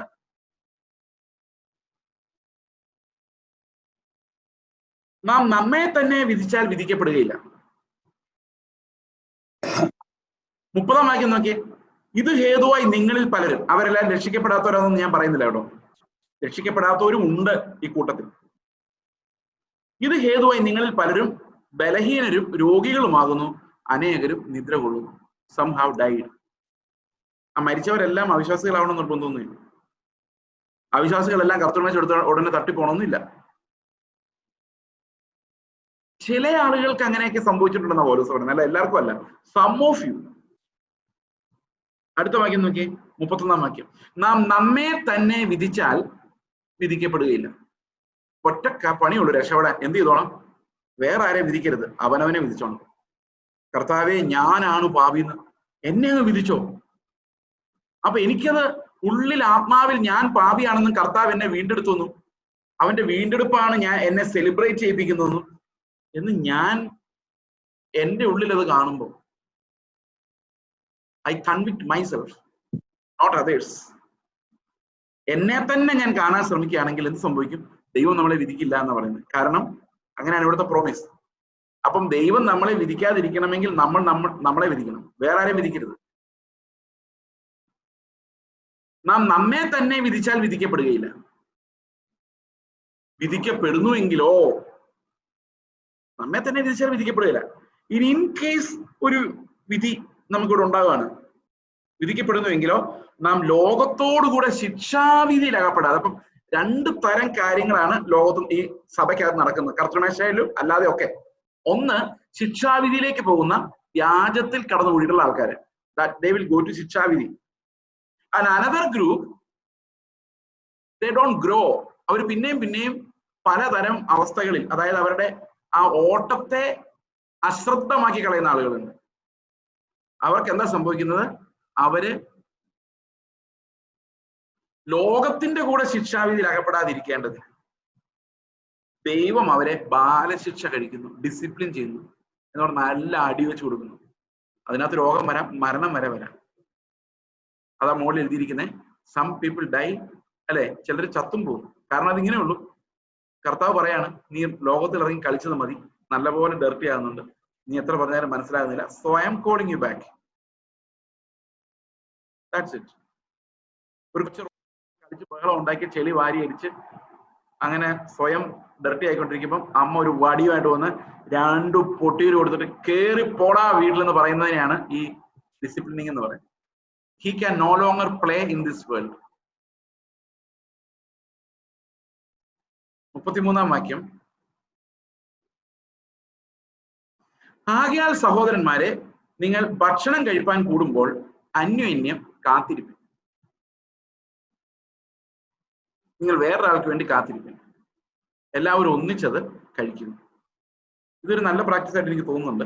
ഞാൻ ഇപ്പോഴാണ് ഇതിനെക്കുറിച്ച് ചിന്തിക്കുന്നത്. That would be possibly a good idea. Break the bread and wait for one another. എല്ലാവരും ബ്രേക്ക് ചെയ്യാൻ വേണ്ടി കാത്തിരിക്കുക. അങ്ങനെ ചില സഭകളിൽ ചെയ്യാറുണ്ട്. That's also possible. നിങ്ങൾ വേറൊരാൾക്ക് വേണ്ടി കാത്തിരിക്കുന്നത്, ദാറ്റ്സ് ഓൾസോ എ ഡിസിപ്ലിൻ. ഇവിടെ പറഞ്ഞിരിക്കുന്നത് എന്താ? നിങ്ങൾ ഭക്ഷണം കഴിപ്പാൻ കൂടുമ്പോൾ. അപ്പം നുറുക്കുന്ന കാര്യം പറഞ്ഞു. ഇനി പറയാണ്, നിങ്ങൾ ഭക്ഷണം കഴിക്കാൻ കൂടുമ്പോൾ ആദ്യം കിട്ടുന്ന പ്ലേറ്റുമായിട്ട് ഓടാതെ wait for your brothers also. അങ്ങോട്ടും ഇങ്ങോട്ടും കാത്തിരിപ്പിൻ. പ്ലേറ്റിലുള്ളത് മുഴുവൻ തീർക്കാതെ മറ്റുള്ളവർക്ക് വേണ്ടിയും കൂടെ ഒരു ഭാഗം അവശേഷിപ്പിക്കും. This also speaking about community meals. ഇത്രയും കർത്തൃമേശയെ കുറിച്ച് ഒരു എക്സാമ്പിൾ പറഞ്ഞിട്ട് 33-ാം വാക്യത്തിൽ പറയുന്നത്, ആകയാൽ, അതുകൊണ്ട്. കർത്തൃമേശ ഇങ്ങനെയൊക്കെയാണ്, നമ്മുടെ കൂട്ടായ്മ ഇങ്ങനെയൊക്കെയാണ്, നമ്മുടെ വീണ്ടെടുപ്പ് ഇങ്ങനെയൊക്കെയാണ്. അത് വളരെ സ്ട്രിക്റ്റ് ആയിട്ടുള്ള ചില കൽപ്പനകളാണ് നമ്മൾ നടത്തുന്നത്. അതുകൊണ്ട് ഭക്ഷണം കഴിപ്പാൻ കൂടുമ്പോൾ കാത്തിരിപ്പിൻ. Wait one for another. നമ്മൾ എപ്പോഴും വേറൊരാളെ ശുശ്രൂഷിക്കുന്നവരും കാത്തിരിക്കുന്നവരും ആകണമെന്ന് പൗലോസ് പ്രബോധിപ്പിക്കുന്നു. 34-ാം വാക്യം, വല്ലവനും വിശക്കുന്നുവെങ്കിൽ. ഇപ്പൊ വിശപ്പ് കൂടുതലുള്ള ആൾക്കാരുണ്ട്. അവരോട് പൗലോസിന്റെ ഒരു പ്രത്യേക കമാൻഡ്മെന്റ്, അതായത് വിശപ്പ് തീർക്കാൻ വേണ്ടി കർത്തൃമേശ എടുക്കരുത്. അത്രേ ഉള്ളൂ. സ്നേഹം പ്രകടിപ്പിക്കാൻ വേണ്ടി എടുക്കണം, കൂട്ടായ്മ കാണിക്കാൻ വേണ്ടി എടുക്കണം. ചർച്ചിലെ മീൽസ് വിശപ്പ് കൂടുന്നവർക്ക് ആദ്യം പോയി കഴിക്കാനുള്ളതല്ല, അത് കാത്തിരിക്കാനുള്ളതാണ്. വല്ലവനും വിശക്കുന്നുവെങ്കിൽ അവർ എന്ത് ചെയ്യണം? അവൻ ശരിക്കും വീട്ടിൽ നിന്ന് കഴിച്ചോട്ട് പോരട്ടെ. ഈ ഞായറാഴ്ച രാവിലെ അല്ലേ, എങ്ങനെയാ ഫുഡ് കഴിക്കുന്നത് വിചാരിച്ച് വിഷമിക്കണ്ട. നല്ലപോലെ കഴിച്ചിട്ട് പോരെ, വിശന്ന് പൊരിഞ്ഞിരിക്കണ്ട. എങ്ങനെയുണ്ട് പൗലോസിന്റെ സ്നേഹം?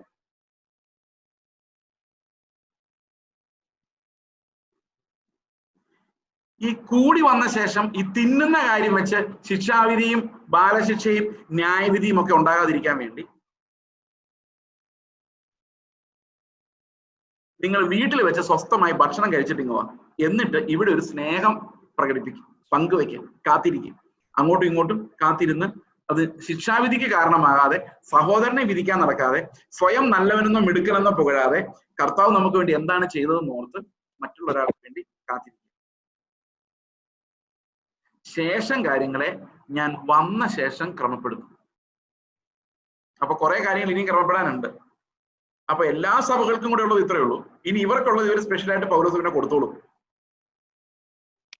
അപ്പൊ സഭയില് ഏറ്റവും പ്രധാനമായിട്ട് കൊരിന്ത് സഭയുടെ ഒരു പ്രത്യേകത എന്ന് പറയുന്നത്, അവർ വളരെ ഡീപ്ലി പിളർന്നവരായിരുന്നു, പല കഷണങ്ങളായിട്ട്. ഒരു ഗ്രൂപ്പിന് വേറൊരു ഗ്രൂപ്പിനെ കാണാൻ മേല. ഒരു തരത്തിൽ പറഞ്ഞാൽ ആത്മാവിന്റെ യാതൊരു പ്രവർത്തനവും നടക്കാത്ത രീതിയിൽ അവിടെ ജഡം വാണിരുന്ന ഒരു ചർച്ചാണ്. രക്ഷിക്കപ്പെട്ടവരെന്ന് പേരുണ്ടായിട്ട് പോലും അതിന്റെ സ്വാതന്ത്ര്യം അനുഭവിക്കാത്തവർ, ലോകത്തിന്റെ അതേ മോഹങ്ങളിൽപ്പെട്ട് ജീവിച്ച അനേകം ആളുകൾ, ഇങ്ങനെയുള്ള വ്യഭിചാരം ചെയ്ത് ജീവിക്കുന്ന ആളുകൾ. ഒന്ന് ആലോചിച്ച് നോക്കി ആദിമകാല സഭയുടെ ആ ഒരു അവസ്ഥ എന്തായിരുന്നു. നമ്മൾ പറയില്ലേ, ആദ്യ നൂറ്റാണ്ടിലെ അനുഭവം, ആ പാട്ടൊന്നും പറഞ്ഞ കാര്യമൊന്നുമില്ല. അതിശയം മതിയോ? നിങ്ങളൊന്ന് ആലോചിച്ച് നോക്കിയേ. ഈ 1-ാം നൂറ്റാണ്ടിലെ ചർച്ച എന്ന് പറഞ്ഞാൽ യേശുക്രിസ്തുവിന്റെ മരണത്തിന് ശേഷം ഒരു 50 ദിവസം കഴിഞ്ഞപ്പോഴേക്കും, പുനരുത്ഥാനത്തിന് ശേഷം 50 ദിവസം അല്ല, മരണത്തിന് ശേഷം അല്ല, പെസഹ കഴിഞ്ഞിട്ട് 50 ദിവസം അല്ലെ, അപ്പൊ ഏകദേശം ഒരു 47 ദിവസം 48 ദിവസം കഴിഞ്ഞപ്പോൾ പുതിയ സഭയുണ്ടായി, കർത്താവിന്റെ സഭയുണ്ടായി. അന്നൊരു ബേബി ചർച്ച് ആയിരുന്നു, ബേബി ചർച്ച്, ഒരു കുഞ്ഞുമാവയായിരുന്നു. അതിനെ എഴുന്നേറ്റ് നിൽക്കാൻ അറിയത്തില്ല, നടക്കാൻ അറിയത്തില്ല, പാല് മാത്രമേ കുടിക്കുകയുള്ളൂ എന്നും പറഞ്ഞുകൊണ്ട് നമ്മൾ ഇന്ന് പാല് കുടിച്ചോണ്ടിരിക്കാൻ പറ്റുമോ? ഇല്ല. ആ ബേബി ചർച്ച് വളർന്നു വളർന്നു വളർന്നു എങ്ങോട്ട് വളരണം? ക്രിസ്തുവിലേക്ക് 2000 വർഷം ആ ബേബി ചർച്ച് വളർന്നായിരുന്നെങ്കിൽ ഇപ്പൊ എന്ത് തേജസ്സിലതായിരുന്നു അല്ലെ എന്ന് ആലോചിച്ച്. 2000 വർഷം അപ്പോസ്തലന്മാർ ചാർട്ട് ചെയ്ത വഴിയിൽ കൂടെ ഈ സഭ പോയിരുന്നെങ്കിൽ ഇന്ന് ആ സഭ എത്ര മാത്രം കർത്താവ് വിശദീകരിക്കപ്പെട്ട സംഘങ്ങളായിരുന്നേ. പക്ഷെ ഇന്നിപ്പോ നമ്മൾ നോക്കുമ്പോൾ 1-ാം നൂറ്റാണ്ടിലെ പോലെയെങ്കിലും ആകണേന്ന് പ്രാർത്ഥിക്കേണ്ട ഒരു അവസ്ഥയിലാണ്. ഞങ്ങൾ ആ തുടക്കത്തിന്റെ അവസ്ഥയിലെങ്കിലും ഞങ്ങൾ എത്തിക്കണമെന്ന് ഇപ്പോഴത്തെ പ്രാർത്ഥന. കാരണം അത്രയും പോലും നമുക്ക് പറ്റുന്നില്ല എന്നുള്ളൊരു അവസ്ഥയിലേക്കാണ് പോകുന്നത്. പ്രിയ സഹോദരങ്ങളെ, അങ്ങനെ അല്ല നമ്മൾ ലക്ഷ്യം വെക്കേണ്ടത്. നമ്മൾ ലക്ഷ്യം വെക്കേണ്ടത് കർത്താവിന്റെ സഭ 2000 വർഷം ഈ ഭൂമിയിൽ യേശുക്രിസ്തുവിനെ നോക്കി അവനിൽ നിന്ന് പ്രാപിച്ച് പരിജ്ഞാനത്തിന്റെ വചനം പ്രാപിച്ച് വളർന്നിരുന്നുവെങ്കിൽ അവർ എങ്ങനെയാകുമായിരുന്നു, എന്ത് തേജസ്സിൽ അത് വെളിപ്പെടുമായിരുന്നു. കർത്താവെ, ആ പെർഫെക്ഷനിലേക്ക് 2000 വർഷം ഇനി ബാക്കിയൊന്നും ഉണ്ടാവില്ല, ഒരു കാരണവശാലും ഉണ്ടാവില്ല. പക്ഷെ അവശേഷിക്കുന്ന കാലം എത്രയായാലും കർത്താവെ, നിന്റെ പെർഫെക്ഷനിലേക്ക് ഞങ്ങളുടെ സഭയെ നടത്തണമേ. യേശു ക്രിസ്തുവിന്റെ തലയോളം വളരുന്ന ഒരു സഭയായി, അവന്റെ പരിജ്ഞാനമുള്ള ഒരു ചർച്ചായി, അവനെ വെളിപ്പെടുത്തുന്ന ഒരു സഭയായിട്ട്, പരസ്പരം ശുശ്രൂഷിക്കുന്ന, സ്നേഹിക്കുന്ന, വേറെ കരുണ കാണിക്കുന്ന, ലോകത്തിന്റെ മോഹങ്ങളെ വിട്ടോടുന്ന, പാപത്തെ വെറുക്കുന്ന, പാപിയെ സ്നേഹിക്കുന്ന, കരുണ കാണിക്കുന്ന ഒരു സഭയായി, യേശുവിന്റെ ക്യാരക്ടറുള്ള ഒരു ചർച്ചായിട്ട് കർത്താവെ ഞങ്ങൾക്ക് വളരണം എന്ന് നമ്മുടെ ഉള്ളിൽ തോന്നണം. നമ്മുടെ സഭകളെ നമ്മളൊന്ന് സ്നേഹിച്ചു നോക്കി. എങ്ങനെ സ്നേഹിക്കണം? ഞങ്ങളുടെ ചർച്ച്, ഞങ്ങളുടെ ഗ്രൂപ്പ്, അങ്ങനെയല്ല. അടുത്തിരിക്കുന്ന സഹോദരനെ നോക്കണം, എന്റെ കൂടെ അപ്പം നുറുക്കുന്ന ആളെ നോക്കണം. അതിന്റെ ഉള്ളിൽ ചിന്തിക്കണം, കർത്താവ് ഇവനെ യേശു ക്രിസ്തുവിൽ പെർഫെക്റ്റ് ആക്കാൻ ഞാൻ എന്ത് ചെയ്യണം? അവന് വേണ്ടി മരിക്കണോ? അവന് വേണ്ടി ഞാൻ ചെലവാക്കണോ? കർത്താവ്, എന്റെ സഹോദരൻ പ്രത്യാശയിലും കുറവുള്ളവനാകരുത്. അവൻ തേജസ്സോടെ ഞാനും അവനും നിന്റെ മുമ്പിൽ നിൽക്കണം. അങ്ങനെ അടുത്തിരിക്കുന്ന സഹോദരങ്ങളെ കുറിച്ച് ഒക്കെ ഒന്ന് ആലോചിച്ച് നോക്കി. അവർക്ക് തലവേദന വരുന്നുണ്ടോ? ഇങ്ങനെയുള്ള കാര്യങ്ങളല്ല നമ്മുടെ പ്രശ്നം. അവർക്ക് പൈസ ഉണ്ടോ? അതെല്ലാം നമ്മൾ നോക്കണം. പക്ഷെ ഏറ്റവും പ്രധാനമായിട്ട് നമ്മൾ നോക്കേണ്ട ഒരു കാര്യമുണ്ട്, how are they doing spiritually? അവർ ആ പ്രത്യാശയിൽ ഉറച്ചു നിൽക്കാൻ പറ്റുന്നുണ്ടോ? ഇല്ലെങ്കിൽ എൻ്റെ ഉള്ളിൽ വേദന തോന്നുന്നു about every brother. That's what fellowship means. സഭകൾ ഇനി ലോക്ക്ഡൌൺ ഒക്കെ കഴിഞ്ഞ് സഭകൾ കൂടി വരുമ്പോൾ പ്രിയ സഹോദരങ്ങളെ, ഈ വാക്യങ്ങൾ നിങ്ങൾ ഓർക്കണം. നാം നുറുക്കുന്ന അപ്പം കർത്താവായ യേശു ക്രിസ്തുവിന്റെ ശരീരത്തിന്റെ കൂട്ടായ്മയാണ്. അതുകൊണ്ട് പലരായ നാം ആ ശരീരത്തിൽ അംശികളാണ്. അതുകൊണ്ട് ദൈവം നമുക്ക് തന്ന വലിയ സന്തോഷം അത് പങ്കുവെക്കാൻ, പരസ്പരം വളർത്താൻ, ആ സ്നേഹത്തിൽ വളരുന്ന ഒരു പെർഫെക്റ്റ് കർത്താവ് വരുന്ന സമയമാകുമ്പോഴേക്കും, നമ്മൾ ഈ ലോകത്തുള്ള ഒരു ലോക്കൽ ചർച്ചും പെർഫെക്റ്റ് ആവില്ല നമുക്കറിയാം. പക്ഷെ ഒരു ഇൻവിസിബിൾ ചർച്ച് ഉണ്ട്, ഒരു പെർഫെക്റ്റ് ചർച്ച് ഉണ്ട് കർത്താവിന്. അവന്റെ രക്തത്താൽ വീണ്ടെടുക്കപ്പെട്ട ഒരു അദൃശ്യ കൂട്ടമുണ്ട്. ആ അദൃശ്യ കൂട്ടം മാത്രമല്ല കർത്താവിനുള്ളത്, ലോക്കൽ കൂട്ടങ്ങളുണ്ട്. വളരെ പ്രധാനമാണ്, നിങ്ങൾ മറന്നു പോരുത്. നമ്മൾ വിചാരിക്കരുത് ഈ ലോക്കൽ കൂട്ടങ്ങൾ പ്രധാനമല്ല എന്ന്. കാരണം പുതിയ നിയമത്തിലെ ലേഖനങ്ങൾ എല്ലാം എഴുതുന്ന ലോക്കൽ കൂട്ടങ്ങൾക്കാണ്. So every local church you are attending important for the lord. ഒത്തിരി ഇംപെർഫെക്ഷൻസ് ഉണ്ടായിരിക്കും, ബട്ട് ഇറ്റ്സ് ഇമ്പോർട്ടൻറ്റ്. കാരണം ദൈവം അതിനെ പ്രഷ്യസ് ആയിട്ട് തന്നെ കാണുന്നത്, വിത്ത് ഓൾ ഇറ്റ്സ് ഇംപെർഫെക്ഷൻസ്. അതുകൊണ്ടാണ് അപ്പോസ്തലനായ പൗലോസ് 2 ലേഖനങ്ങൾ അങ്ങനത്തെ ഒരു സഭയ്ക്ക് എഴുതിയത്. Because God loves them and God wants to save all of them. അപ്പൊ ഓരോ ലോക്കൽസ്, നിങ്ങളുടെ സഭയിലെ അവസ്ഥ എന്തായാലും ശരിയാ, you need to love that church and build that church in Christ. പക്ഷെ ഇന്നത്തെ സഭകളുടെ ഏറ്റവും വലിയ തടസ്സം എന്ന് പറയുന്നത്, ഒരു സിംഗിൾ പ്രൊഫഷണൽ പാസ്റ്റർ ഉണ്ടായിരിക്കും അവിടെ. അവർ വേറെ ആരും അവിടെ ഒരു ശുശ്രൂഷ ചെയ്യാൻ അയാൾ സമ്മതിക്കില്ല. That's the biggest worry now. Because ആത്മാവിന്റെ ശുശ്രൂഷകളുടെ ഒരു ഒഴുക്ക് സഭകളിൽ, പരിപാലനം അല്ലെങ്കിൽ പ്രബോധനം, ആത്മാവ് വെളിപ്പെടുത്തലുകൾ, വചനത്തിൽ നിന്നുള്ള വെളിപ്പെടുത്തലുകൾ, ഇതൊന്നും നടക്കാൻ അനുവദിക്കാത്ത ഒരു കെട്ട് പോലെയാണ് ഇന്നത്തെ ചർച്ചകൾ വർക്ക് ചെയ്യുന്നത്. So we need to repent and turn to the Lord and say, oh Lord, ഞങ്ങളെ ഒരു ശരീരമെന്ന് ഞങ്ങൾ അപ്പം കൊണ്ട് മാത്രമല്ല ജീവിതം കൊണ്ടും പ്രഖ്യാപിക്കുവാൻ, നിന്റെ മരണം കൊണ്ടും അത് പ്രസ്താവിക്കുവാൻ, നിന്റെ സാക്ഷികളായിട്ട് നിൽക്കുവാൻ ഞങ്ങളെ നീ സഹായിക്കണമേ എന്ന് നമുക്ക് അവനോട് പ്രാർത്ഥിക്കാം. നമുക്ക് തൽക്കാലം ഇത് അവസാനിപ്പിക്കുന്നു. നമുക്ക് ഇനി സംശയങ്ങളുണ്ടെങ്കിൽ ചോദിക്കാം. 8 മണിക്ക് ക്ലോസ് ചെയ്യണം എന്നാണ് എൻ്റെ ആഗ്രഹം. 8:05 വരെയൊക്കെ പോകാമെന്ന് ഞാൻ വിചാരിക്കും. Okay, I M opening it. ഒരാൾ ചോദിച്ചിട്ടുണ്ട് 29-ാം വാക്യം ഒന്നും കൂടെ എക്സ്പ്ലെയിൻ ചെയ്യാമെന്ന് ചോദിച്ചിട്ടുണ്ട്. ഓക്കെ, 29-ാം വാക്യം പറയുന്നത് അത് നമുക്ക് രണ്ട് രീതിയിലും വ്യാഖ്യാനിക്കാം. പക്ഷെ എനിക്കിപ്പോൾ ഒന്നും കൂടി ഒരു ക്ലിയർ ആയിട്ട് തോന്നുന്നു. ഈ സമയത്ത് ഞാനിത് വായിച്ചപ്പോൾ എനിക്കൊന്നുകൂടെ ക്ലിയർ ആയിട്ട് തോന്നിയത് ഇങ്ങനെയാണ്: തിന്നുകയും കുടിക്കുകയും ചെയ്യുന്നവൻ ശരീരത്തെ വിവേചിക്കാൻ ഞാൻ എന്ന് പറഞ്ഞു കഴിയും. കർത്താവിന്റെ ശരീരം അതിലൊരു ഭാഗമാണ് ഞാൻ. അപ്പൊ എന്റെ അടുത്തിരിക്കുന്നവനെ ഒരു ശരീരമായിട്ട് ഞാൻ കാണാതിരുന്നാൽ, ഞാൻ എന്റേതായ ഒരു സ്വാർത്ഥതയിൽ അത് കൈകാര്യം ചെയ്യുമ്പോൾ സംഭവിക്കുന്ന ഒരു പ്രോബ്ലം എന്ന് പറയുന്നത് യേശുവിന്റെ ശരീരത്തെ ഞാൻ ഇഗ്നോർ ചെയ്യുന്നു. I M ignoring the body of Christ. എന്റെ മറ്റ് അവയവങ്ങളെ ഞാൻ ഇഗ്നോർ ചെയ്യാൻ ചെയ്യുന്നു. ഓക്കെ, അതുകൊണ്ടാണ് അവിടെ ശിക്ഷാവിധി എന്ന വാക്ക് ഉപയോഗിച്ചിരിക്കുന്നത്. 3 വാക്ക് അവിടെ ഉപയോഗിച്ചിട്ടുണ്ട്. പനിഷ്മെന്റ് പോലെ തോന്നുന്ന ഒന്ന് ന്യായവിധി, മറ്റു ശിക്ഷാവിധി, ബാലശിക്ഷ. 3 ഉണ്ട്. അത് 3-ൽ മക്കൾക്ക് ബാലശിക്ഷയും, അല്ലാതെ ഇത് മനസ്സിലാകാതെ മ്ലേച്ഛമായി ഇത് കൈകാര്യം ചെയ്യുന്നവർക്ക് ശിക്ഷാവിധിയും, ഇതെല്ലാം ആ ഓർഡറിൽ അത് അവിടെ വെച്ചിട്ടുണ്ട്. അടുത്ത ആൾ ചോദിച്ചിരിക്കുന്നത്, can we have Jesus supper, Lord supper with our family? The man of the house can conduct it. No, not at all, not at all. അതിന്റെ കാരണം, അപ്പോസ്തലിക സഭ ആദ്യം കൂടി വരുമ്പോൾ വീടുകളിലായിരുന്നു കർത്തൃമേശ. നമ്മളത് കഴിഞ്ഞ സംസാരിച്ചത് എന്റെ ഓർമ്മ. അതിന് പ്രധാനപ്പെട്ട കാരണം, ആദിമകാലത്ത്, കർത്താവിന്റെ സഭയുടെ ആദിമകാലത്ത് അത് ഈ യഹൂദ മതത്തിൽ നിന്ന് പൂർണ്ണമായി വേർപെട്ടിരുന്നില്ല. അവർ സിനഗോഗുകളിലാണ് പോയിക്കൊണ്ടിരുന്നത്. They didn't have a separate gathering for prayer. പക്ഷെ സിനഗോഗുകളിൽ അപ്പം നുറുക്കാൻ പറ്റില്ലായിരുന്നു. അപ്പൊ അപ്പം നുറുക്കൽ അവർ നടത്തിക്കൊണ്ടിരുന്നത് വീട്ടിലാണ്. Because that was very important. സിനഗോഗിൽ പറ്റില്ല, എന്നാ പിന്നെ വേണ്ട എന്ന് വിചാരിച്ചില്ല. They assembled in Holmes.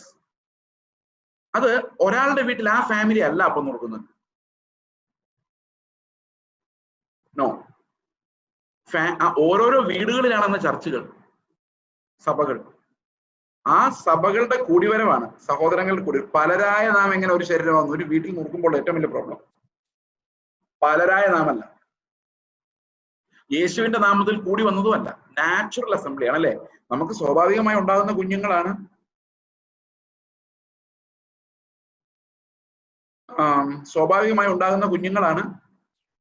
ഏതാ? നമ്മുടെ കുഞ്ഞുങ്ങൾ. അത് യേശുവിന്റെ നാമത്തിൽ കൂടി വന്നതല്ല. അവര് they are children because they are bone.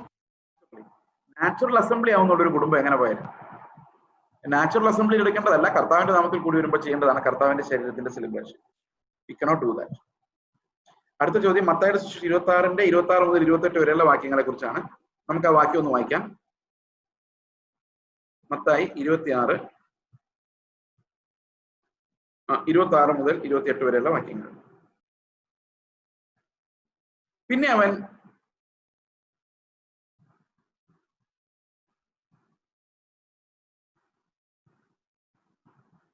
പിന്നെ അവർ ഭക്ഷിക്കുമ്പോൾ യേശു അപ്പം എടുത്തു. Let me see one more translation. അവിടെ അപ്പം വാഴ്ത്തിയതായിട്ട് നമ്മൾ കാണുന്നുണ്ട്. Let me see.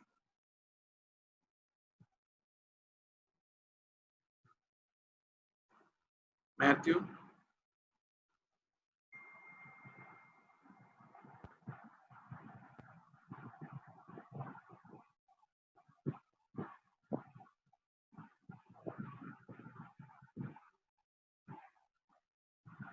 അപ്പൊ അവിടെ അപ്പത്തെ ശുദ്ധീകരിച്ചായിട്ട് തന്നെയാണ് നമ്മൾ കാണുന്നത്. സോ പക്ഷെ അപ്പോസ്റ്റലിക് ഇൻസ്ട്രക്ഷനകത്ത് അങ്ങനെ ഒരു ഭാഗമില്ല. അപ്പോസ്റ്റലിക് ഇൻസ്ട്രക്ഷനകത്ത് സ്തോത്രം ചൊല്ലിയെന്ന് മാത്രമേ ഉള്ളൂ. But Jesus could have done that. കാരണം അത് അവന്റെ ശരീരത്തെ സൂചിപ്പിക്കുന്ന, മരിച്ചിട്ടില്ലായിരുന്നു. അപ്പോൾ അതുകൊണ്ടായിരിക്കും അങ്ങനെ ഒരു കോണ്ടെക്സ്റ്റ് അവിടെ പറഞ്ഞിരിക്കുന്നത്. But when we are given an apostolic instruction, പൊരുന്ത് അല്ലെ സഭകളിൽ ലേഖനങ്ങളിലൊന്നും നമ്മോടത് പറയുമ്പോൾ ഇത് അപ്പത്തെ വാഴ്ത്തുക എന്നുള്ളൊരു സജഷൻ അവിടെ ഇല്ല. So you are right in saying that. മത്തായിയുടെ സുവിശേഷത്തിൽ അങ്ങനെ കർത്താവ് വാഴ്ത്തി എന്നാണ് പറഞ്ഞിരിക്കുന്നത്. പിന്നീട് ദൈവത്തെ വാഴ്ത്തിയെന്ന് സെപ്പറേറ്റ് ആയിട്ടുണ്ട്. So Jesus did it then, but we are not asked to do it. കാരണം കൊരിന്തി ലേഖനത്തിൽ നമ്മളെ ഉപദേശിക്കുമ്പോൾ അങ്ങനെയല്ല പറയുന്നത്. We cannot do it. Thank you for that clarification.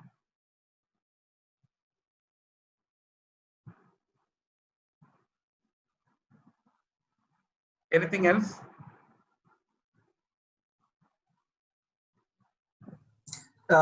ഈ അപ്പം നമ്മളെ പലയിടത്തും ഒരപ്പം എടുത്ത് രണ്ടായിട്ട് മുറിച്ചിട്ടാണ് നമ്മൾ സെർവ് ചെയ്യുന്നത് സാധാരണ. അപ്പൊ അതില് എന്ത് നമ്മൾ എന്നെ സംബന്ധിച്ച് ഞാൻ ഇതിന്റെ നിറ്റ് പിക്കിംഗ് എന്ന് പറയും. ഇംഗ്ലീഷ് ഒരു പ്രയോഗമാണ് നിറ്റ് പിക്കിംഗ്. അതായത് കുത്തും കോമായും പറക്കിയെടുക്കുക എന്ന് പറയുന്ന പോലത്തെ ഒരു വ്യാഖ്യാനത്തിലേക്ക് ഞാൻ പോകുന്നില്ലെങ്കിൽ പോലും അപ്പം ഓരോരുത്തരും നുറുക്കുന്നത് തന്നെയാണ് ഏറ്റവും ഐഡിയൽ ആയിട്ടുള്ള കാര്യം. പിന്നെ ഒത്തിരി ആൾക്കാരുണ്ടെങ്കിൽ അത് രണ്ടായിട്ട് വിഭജിച്ച് സൗകര്യത്തിന് വേണ്ടി കൊടുക്കുന്നതിനകത്ത് പ്രോബ്ലം ഉണ്ടെന്ന് നമുക്ക് വിചാരിക്കാൻ പറ്റില്ല. But every one has to take part in that breaking. കാരണം 10:17 അത് പറയുന്നുണ്ടല്ലോ, നാം എല്ലാവരും ഒരേ അപ്പത്തിന്റെ അംശങ്ങളാകുന്നുവല്ലോ. കറക്റ്റ്. അപ്പൊ ആ ഒരപ്പത്തിൽ നിന്ന് എല്ലാവരും ചിലർക്ക് വേണമെങ്കിൽ ചിലർക്ക് അങ്ങനെയാണ് ഏറ്റവും ഐഡിയൽ ആയിട്ടുള്ള condition. We have to do it from one bread എന്നുള്ളതാണ്. അപ്പൊ നമ്മൾ ചിലർ ചോദിക്കും 500 പേരും 2000 പേരുള്ള ചർച്ചിൽ എന്ത് ചെയ്യണം? ആര് പറഞ്ഞ സഹോദരങ്ങൾ അത്രയും വലിയ ചർച്ച ഉണ്ടാക്കാൻ? ഈ അപ്പം നുറുക്കി കൊടുത്താൽ മതിയോ? അവരുടെ വീട്ടിൽ ആഹാരം ഉണ്ടോ എന്ന് അന്വേഷിക്കാൻ പറ്റുമോ? 500 പേരുണ്ടെങ്കിൽ പുറകെ ഇരിക്കുന്ന ആളെ പാസ്റ്റർക്ക് കണ്ട് തിരിച്ചറിയാൻ പറ്റുമോ? അങ്ങനെയുള്ള ചർച്ചിന് വിളിക്കാൻ പറ്റുമോ? That's only A club. നമ്മളൊരു ചർച്ച എന്ന് പറയണമെങ്കിൽ ആ പുറകെ ഇരിക്കുന്ന ആളുടെ വേദനകൾ തൊട്ട് എല്ലാം അവിടെയുള്ള സകലർക്കും അറിയണം. അങ്ങോട്ടും ഇങ്ങോട്ടും കൂട്ടായ്മ ഉണ്ടാവണം, അങ്ങോട്ടും ഇങ്ങോട്ടും ബന്ധങ്ങൾ ഉണ്ടാവണം. അതിൽ കൂടുതൽ ഒരു നമ്പർ ഒരു ചർച്ചിൽ ആവശ്യമില്ല. ആ ചർച്ചിൽ അതിൽ കൂടുതൽ നമ്പറുകൾ ഉണ്ടായാൽ it should become 2 churches.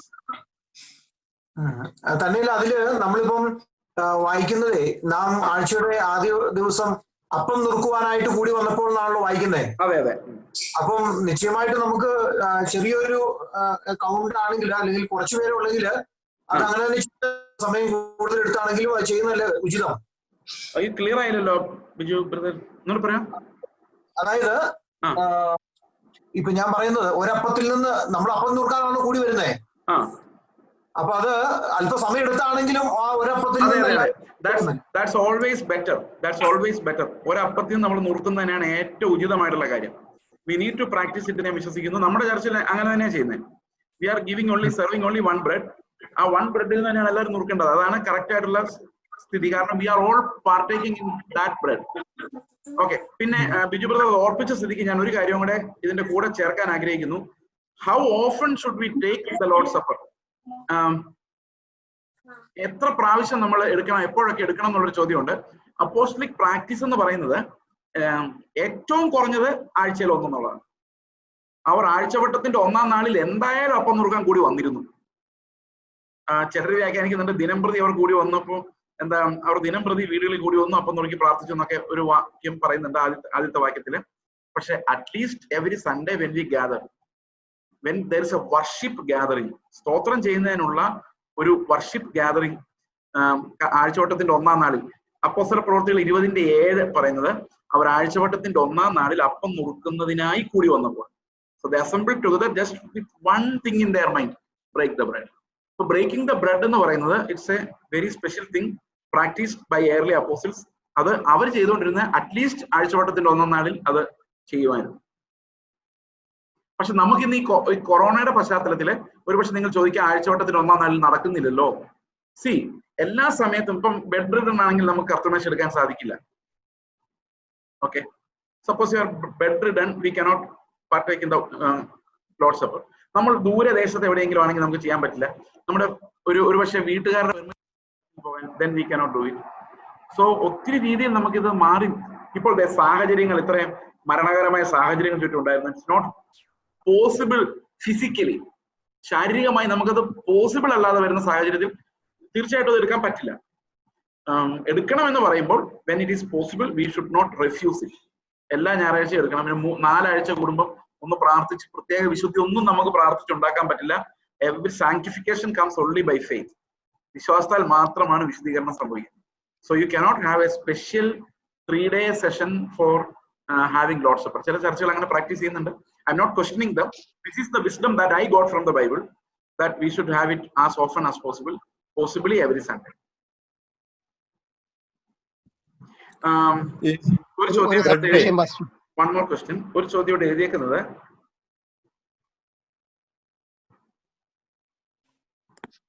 Okay, there is a saying to love the sinner but to hate the sin. Even you said today something similar to that. The hell punishment is for the sinner, not the sin. Yes, that's right. അതായത് നരകത്തിലുള്ള punishment പാപിക്കാണ്, പാപത്തിനല്ല. പാപിക്കാണ് punishment. അപ്പോൾ നമ്മൾ പാപിയെ സ്നേഹിക്കണം, പാപത്തെ വെറുക്കണം എന്ന് പറയുന്നതിനകത്ത് എന്താണ് കാര്യം? അതിന്റെ ഉത്തരം ഇതാണ്. ഒരു ക്യാൻസർ വന്നാൽ മരിക്കുന്നത് ഒരു മനുഷ്യനാണ്, ക്യാൻസർ അല്ല മരിക്കുന്നത്, മാൻ ആണ് മരിക്കുന്നത്. ഓക്കെ, പക്ഷെ നമുക്ക് സിമ്പതി തോന്നേണ്ടത് ക്യാൻസറിനോടല്ല, മനുഷ്യനോടാണ്. കാരണം he's going to die, he's going to perish in the eternal hell. He needs to be saved. ആ വിക്ടിം, ആ പാപത്തിന്റെ അടിമ, he needs to be saved. ആ salvation is preached in love. അപ്പൊ സിന്നറിനെ സ്നേഹിക്കണം എന്ന് പറയുമ്പോൾ അതിനർത്ഥം എന്താണെന്ന് വെച്ച് കഴിഞ്ഞാൽ വലിയ ഗുരുതരമായ പാപത്തിൽപ്പെട്ടിരിക്കുന്ന ആളോടും അകത്ത് കർത്താവിന്റെ ആത്മാവിൽ വീണ്ടും ജനിക്കേണ്ട, അല്ലെങ്കിൽ ആ രീതിയിൽ നമ്മൾ പൊട്ടൻഷ്യലി അങ്ങനെ കർത്താവിന്റെ മകനായിട്ട് കാണേണ്ട ഒരു വ്യക്തിയാണ് എന്റെ മുമ്പിലുള്ളത്. So that's why I am preaching the gospel to him. അപ്പൊ അതിനകത്ത് ഞാൻ കാണുന്നത് ആ വ്യക്തി ഈ പാപത്താൽ ഞരങ്ങുന്നതാണ്. Is refusing and going to hell, that's another thing. പക്ഷെ എന്നെ സംബന്ധിച്ച് അവനെ ശിക്ഷാവിധി ഏറ്റുവാങ്ങുന്നത് വരെ he needs and deserves my love. ഒരു സംശയം പാസ്റ്ററെ. അതെ, മത്തായിയുടെ 14 അവിടെ വന്ന യേശു ശിഷ്യന്മാർ അവിടെയുള്ളവർക്ക് അപ്പം നുറുക്കി കൊടുത്തപ്പോഴും 19 പറയുന്നത് ആ അപ്പം 5 മീനും 2 എടുത്ത് സ്വർഗത്തിലേക്ക് നോക്കി വാഴ്ത്തി അപ്പം നുറുക്കി. അപ്പൊ അവിടെയും സ്വർഗത്തിലേക്ക് നോക്കി വാഴ്ത്തി എന്ന് പറയുന്ന വാക്യം എന്ന് പറയാമോ? വാക്യം 14 ഏത് അധ്യായം ഏതാ? മത്തായിയുടെ 14. മാത്യു 14. മാത്യു 14 19.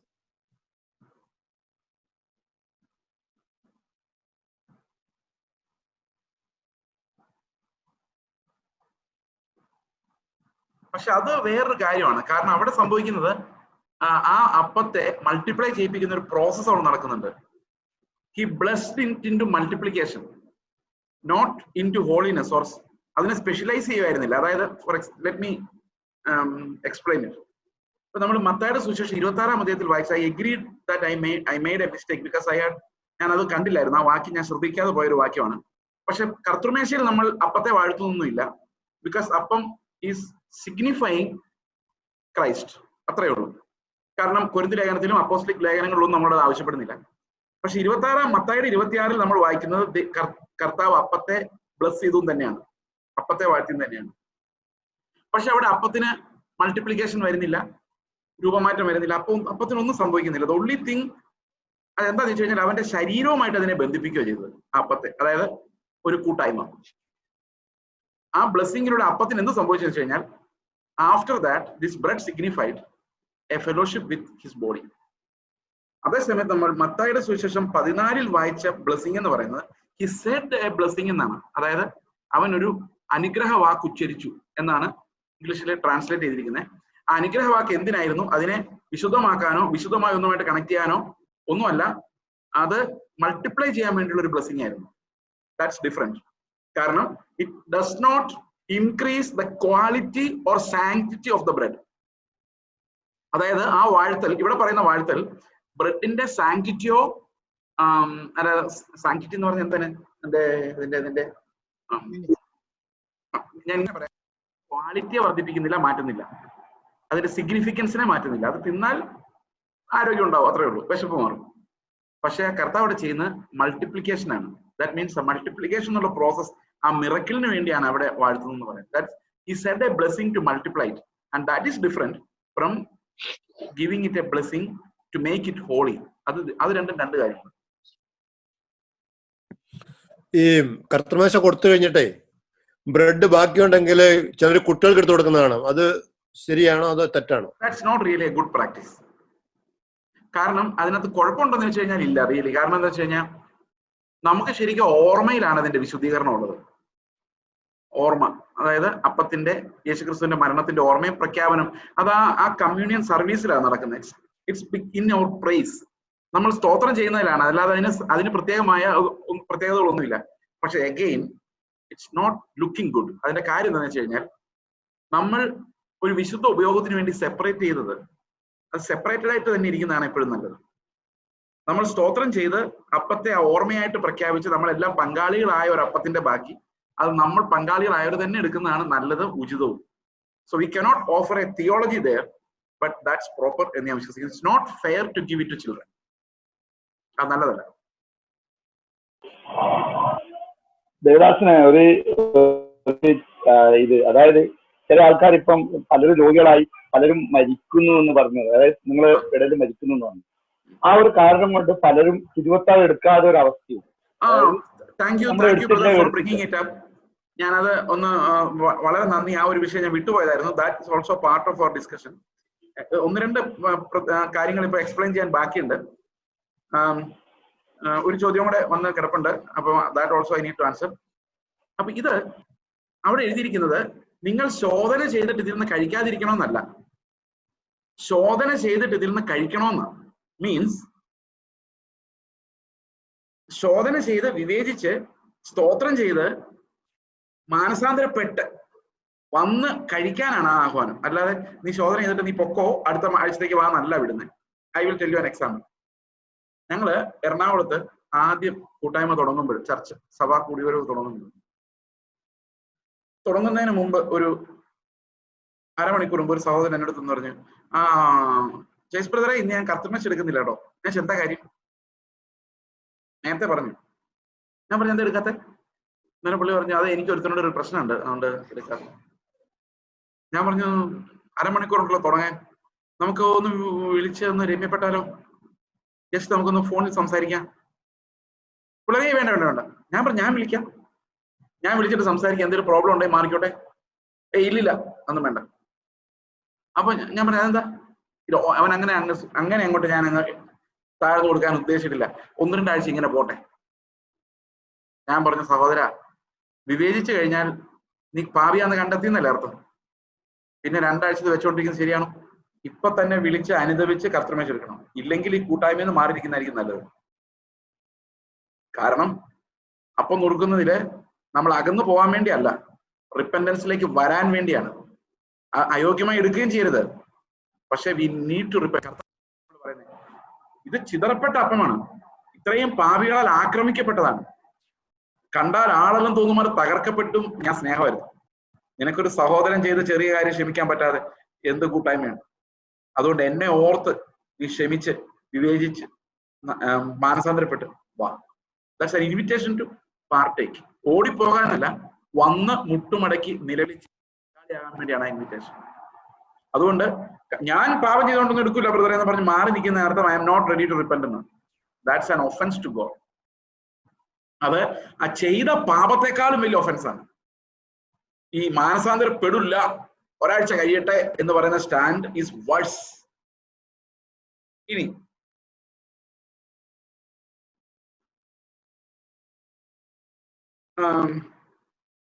രണ്ട് ചോദ്യങ്ങൾ, ഇമ്പോർട്ടന്റ് ചോദ്യങ്ങൾ അവശേഷിക്കുന്നു. Let me come to the first question. If there is an active problem in the church, for example, issues of plasters, അതെന്താണ്? പാസ്റ്റർ ഉദ്ദേശിച്ചപ്പം പ്ലാസ്റ്റർ നായി പോയതാണോ? Can you clarify that privately to me? I don't want to type that. Is plasters or pastors? If there is an active problem in church, for example, issues of plasters, do you mean to say? Okay. Oh, pastor. Okay, thank you. If there is an active problem in the church, for example, issue of pastors, church split, how can we take bread to satisfy all conditions? What's your opinion? Bread break ചെയ്യാൻ പറ്റിയില്ലെങ്കിൽ, അതായത് പാസ്റ്റർമാർ തമ്മിൽ വഴക്കം തല്ലിപ്പൊളിയാണ്, അങ്ങോട്ടും ഇങ്ങോട്ടും മിണ്ടുന്നില്ലെങ്കിൽ കർത്തൃമേശ എടുക്കുന്നത് ശരിയാണോ? അല്ല. നിങ്ങൾ കൂടി വരുന്ന പോലും ശരിയല്ല. നിങ്ങൾ കൂടി വരും പോലും ചെയ്യരുത്. നിങ്ങൾ ആദ്യം മുട്ടുമടക്കി മാനസാന്തരപ്പെട്ട് പാപങ്ങൾ ഏറ്റു പറഞ്ഞ് അനുദപിച്ച് ക്രമം പ്രാപിച്ചിട്ട് മടങ്ങി വന്നാൽ മതി. എന്തിനാ നിർബന്ധം? സഹോദരന് ക്ഷമിക്കാൻ പറ്റാത്തവൻ എന്ത് പാപക്ഷമ ആഘോഷിക്കാൻ വേണ്ടിയാ സഭയിലേക്ക് വരുന്നത്? ചോദ്യങ്ങൾ കൂടിക്കൂടി വരികയാണ്, എന്റെ സമയം കുറഞ്ഞു വരികയാണ്. അടുത്ത ചോദ്യം, can you explain after blessing the elements they are called bread and wine or body and blood? Bread and wine only, not body and blood. അതൊരിക്കലും ബോഡി ആൻഡ് ബ്ലഡ് ആകുന്നില്ല. That's always bread and wine. ഒരിക്കലും വസ്തുമാറ്റം സംഭവിക്കുന്നില്ല. ഞാൻ അതിനെക്കുറിച്ചും കൂടെ explain ചെയ്യണമെന്ന് ഇന്ന് ആഗ്രഹിച്ചിരുന്നു. ആ 3 ഉപദേശങ്ങളുണ്ട്. ഒന്ന് ട്രാൻസ്സബ്സ്റ്റാൻഷിയേഷൻ, മറ്റൊന്ന് കോൺസബ്സ്റ്റാൻഷിയേഷൻ, പിന്നെ മൂന്നാമത്തെ 3 കാഴ്ചപ്പാടുകളാണ് കർത്തൃമേശയെ കുറിച്ച് ലോകത്തിൽ മുഴുവനുള്ളത്. ബാപ്റ്റിസ്റ്റ്, ബ്രദറൻ, പെന്റക്കോസ്റ്റൽ സർക്കിൾസിൽ മെമ്മോറിയൽ വ്യൂ ആണ് ഫോളോ ചെയ്യുന്നത്. എന്നാൽ പ്രെസ്ബിറ്റേറിയൻ ചർച്ചുകളിൽ കോൺസബ്സ്റ്റാൻഷിയേഷൻ വ്യൂ ആണ്. കാത്തലിക് ജാക്കോബൈറ്റ് ചർച്ചുകളിൽ ട്രാൻസ്സബ്സ്റ്റാൻഷിയേഷൻ, അതായത് വസ്തുമാറ്റ സിദ്ധാന്തമാണ്. ഫ്രീ ചർച്ചുകളൊന്നും വസ്തുമാറ്റ ചർച്ച ഉപദേശം സ്വീകരിക്കുന്നില്ല. It does not become the body and blood of Christ. യേശുക്രിസ്തുവിന്റെ ശരീരവും രക്തവുമായി അത് രൂപാന്തരപ്പെടുന്നില്ല. That remains bread and remains blood. അതാണ് ഈ വാഴ്ത്തി കഴിയുമ്പോൾ അങ്ങനെ ആവുക. അങ്ങനെ ബ്രെഡിനെ വാഴ്ത്തുന്നില്ല. അതാണ് ഞാൻ ആദ്യം പറഞ്ഞത്. We are not blessing the bread, we are blessing the Lord in remembrance of what he did. നമ്മൾ ദൈവത്തെയാണ് സ്തോത്രം ചെയ്താണ് നോക്കുന്നത്. ഇനി കർത്തൃമേശ വിലക്കാമോ എന്നുള്ള ചോദ്യം. കർത്തൃമേശ കാര്യമില്ല. കാരണം ഒരു മനുഷ്യൻ സമൂഹത്തിന് നിരക്കാത്ത, നമ്മൾ 5-ാം അധ്യായം 1 കൊരിന്ത്യർ ലേഖനം 5-ാം അധ്യായത്തിൽ പറയുന്ന പോലെ സമൂഹത്തിന് നിരക്കാത്ത തെറ്റുകൾ ചെയ്താൽ we can ask him not to come to the church. ഇങ്ങനെ അല്ല, അതുപോലുള്ള സീരിയസ് ഇഷ്യൂ അല്ലെങ്കിൽ സഭയ്ക്ക് തീരുമാനിക്കാം, സഭയ്ക്ക് അവരോട് പറയാം, നേരിട്ട് പറയാം, കർത്തൃമേശ നിങ്ങളുടെ അടുത്തോടെ സെർവ് ചെയ്യും. ഞങ്ങൾ അഡ്വൈസ് ചെയ്യുന്നത് നിങ്ങൾ മാനസാന്തരപ്പെട്ട് ഇതിൽ പാർട്ടിസിപ്പേറ്റ് ചെയ്യുക, അല്ലെങ്കിൽ ഒഴിഞ്ഞിരിക്കാൻ ഞങ്ങൾ നിങ്ങളെ ബുദ്ധി ഉപദേശിക്കും. അത്രയും ചെയ്യാം. വിലക്കുന്നത് ശരിയാന്ന് ഞാൻ വിചാരിക്കുന്നില്ല. You can advise them not to take. കാരണം അത് വിവേചിക്കേണ്ടത് അവനവനാണ്. സോ നിങ്ങൾ അങ്ങനെ അഡ്വൈസ് ചെയ്തു, ഒരു പാവത്തെ കുറിച്ച് അഡ്വൈസ് ചെയ്തു, സഭ അഡ്വൈസ് ചെയ്തു, ഒന്ന് മാറിയിരിക്കുന്നതായിരിക്കും ഉചിതം. ഞങ്ങൾ സെർവ് ചെയ്യും, if you feel convicted you keep away എന്ന് പറഞ്ഞിട്ടും പുള്ളി കർത്തൃമേശ എടുക്കുകയാണെങ്കിൽ, if you become sick or die, അത് അദ്ദേഹത്തിന്റെ ഉത്തരവാദിത്തമാണ്. Church has advised U.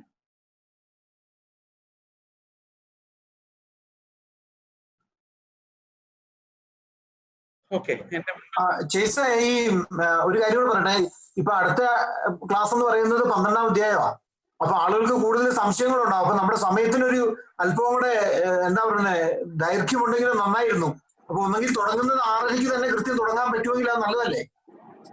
തീർച്ചയായിട്ടും നല്ലതാണ്. ഞാൻ അതിന്റെ ടൈം മാറ്റാൻ പറ്റുന്ന only option is to advance the time. അതായത് ഇപ്പം 6:40 തുടങ്ങുന്നത് ഒരു 6:20 ആക്കുക. 20 minutes അഡ്വാൻസ് ചെയ്താൽ that much time we can save. അതേ ഉള്ളൂ വഴി. കാരണം 20th വരെ എനിക്ക് 30 വരെ എനിക്ക് മീറ്റിംഗ്സ് ഉണ്ട്, നൈറ്റ് മീറ്റിംഗ്സ് ഉണ്ട്.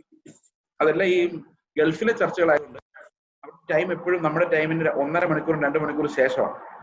അപ്പൊ മിക്കവാറും അതൊരു 8 മണി, 8:15, 8:30 ഒക്കെയാണ് meetings. So that's the worry. അതുകൊണ്ട് we can start earlier. Okay, ഞാനത് അറിയിക്കാം. അടുത്ത മെസ്സേജ് വരുമ്പോൾ വാട്സാപ്പിൽ അത് അറിയിക്കാം. എന്തായാലും I am available from 6 o'clock. I am waiting here. സംശയങ്ങൾ വേണമെങ്കിൽ അതിന് മുമ്പും ചോദിക്കാം. That's another option. ഞാൻ ഇന്ന് 5:55 ലോഗിൻ ചെയ്താണ്. I was waiting. 6:20 തോന്നുന്നു രണ്ടാമത്തെ ആൾ വന്നത്. So I waited for 25 minutes.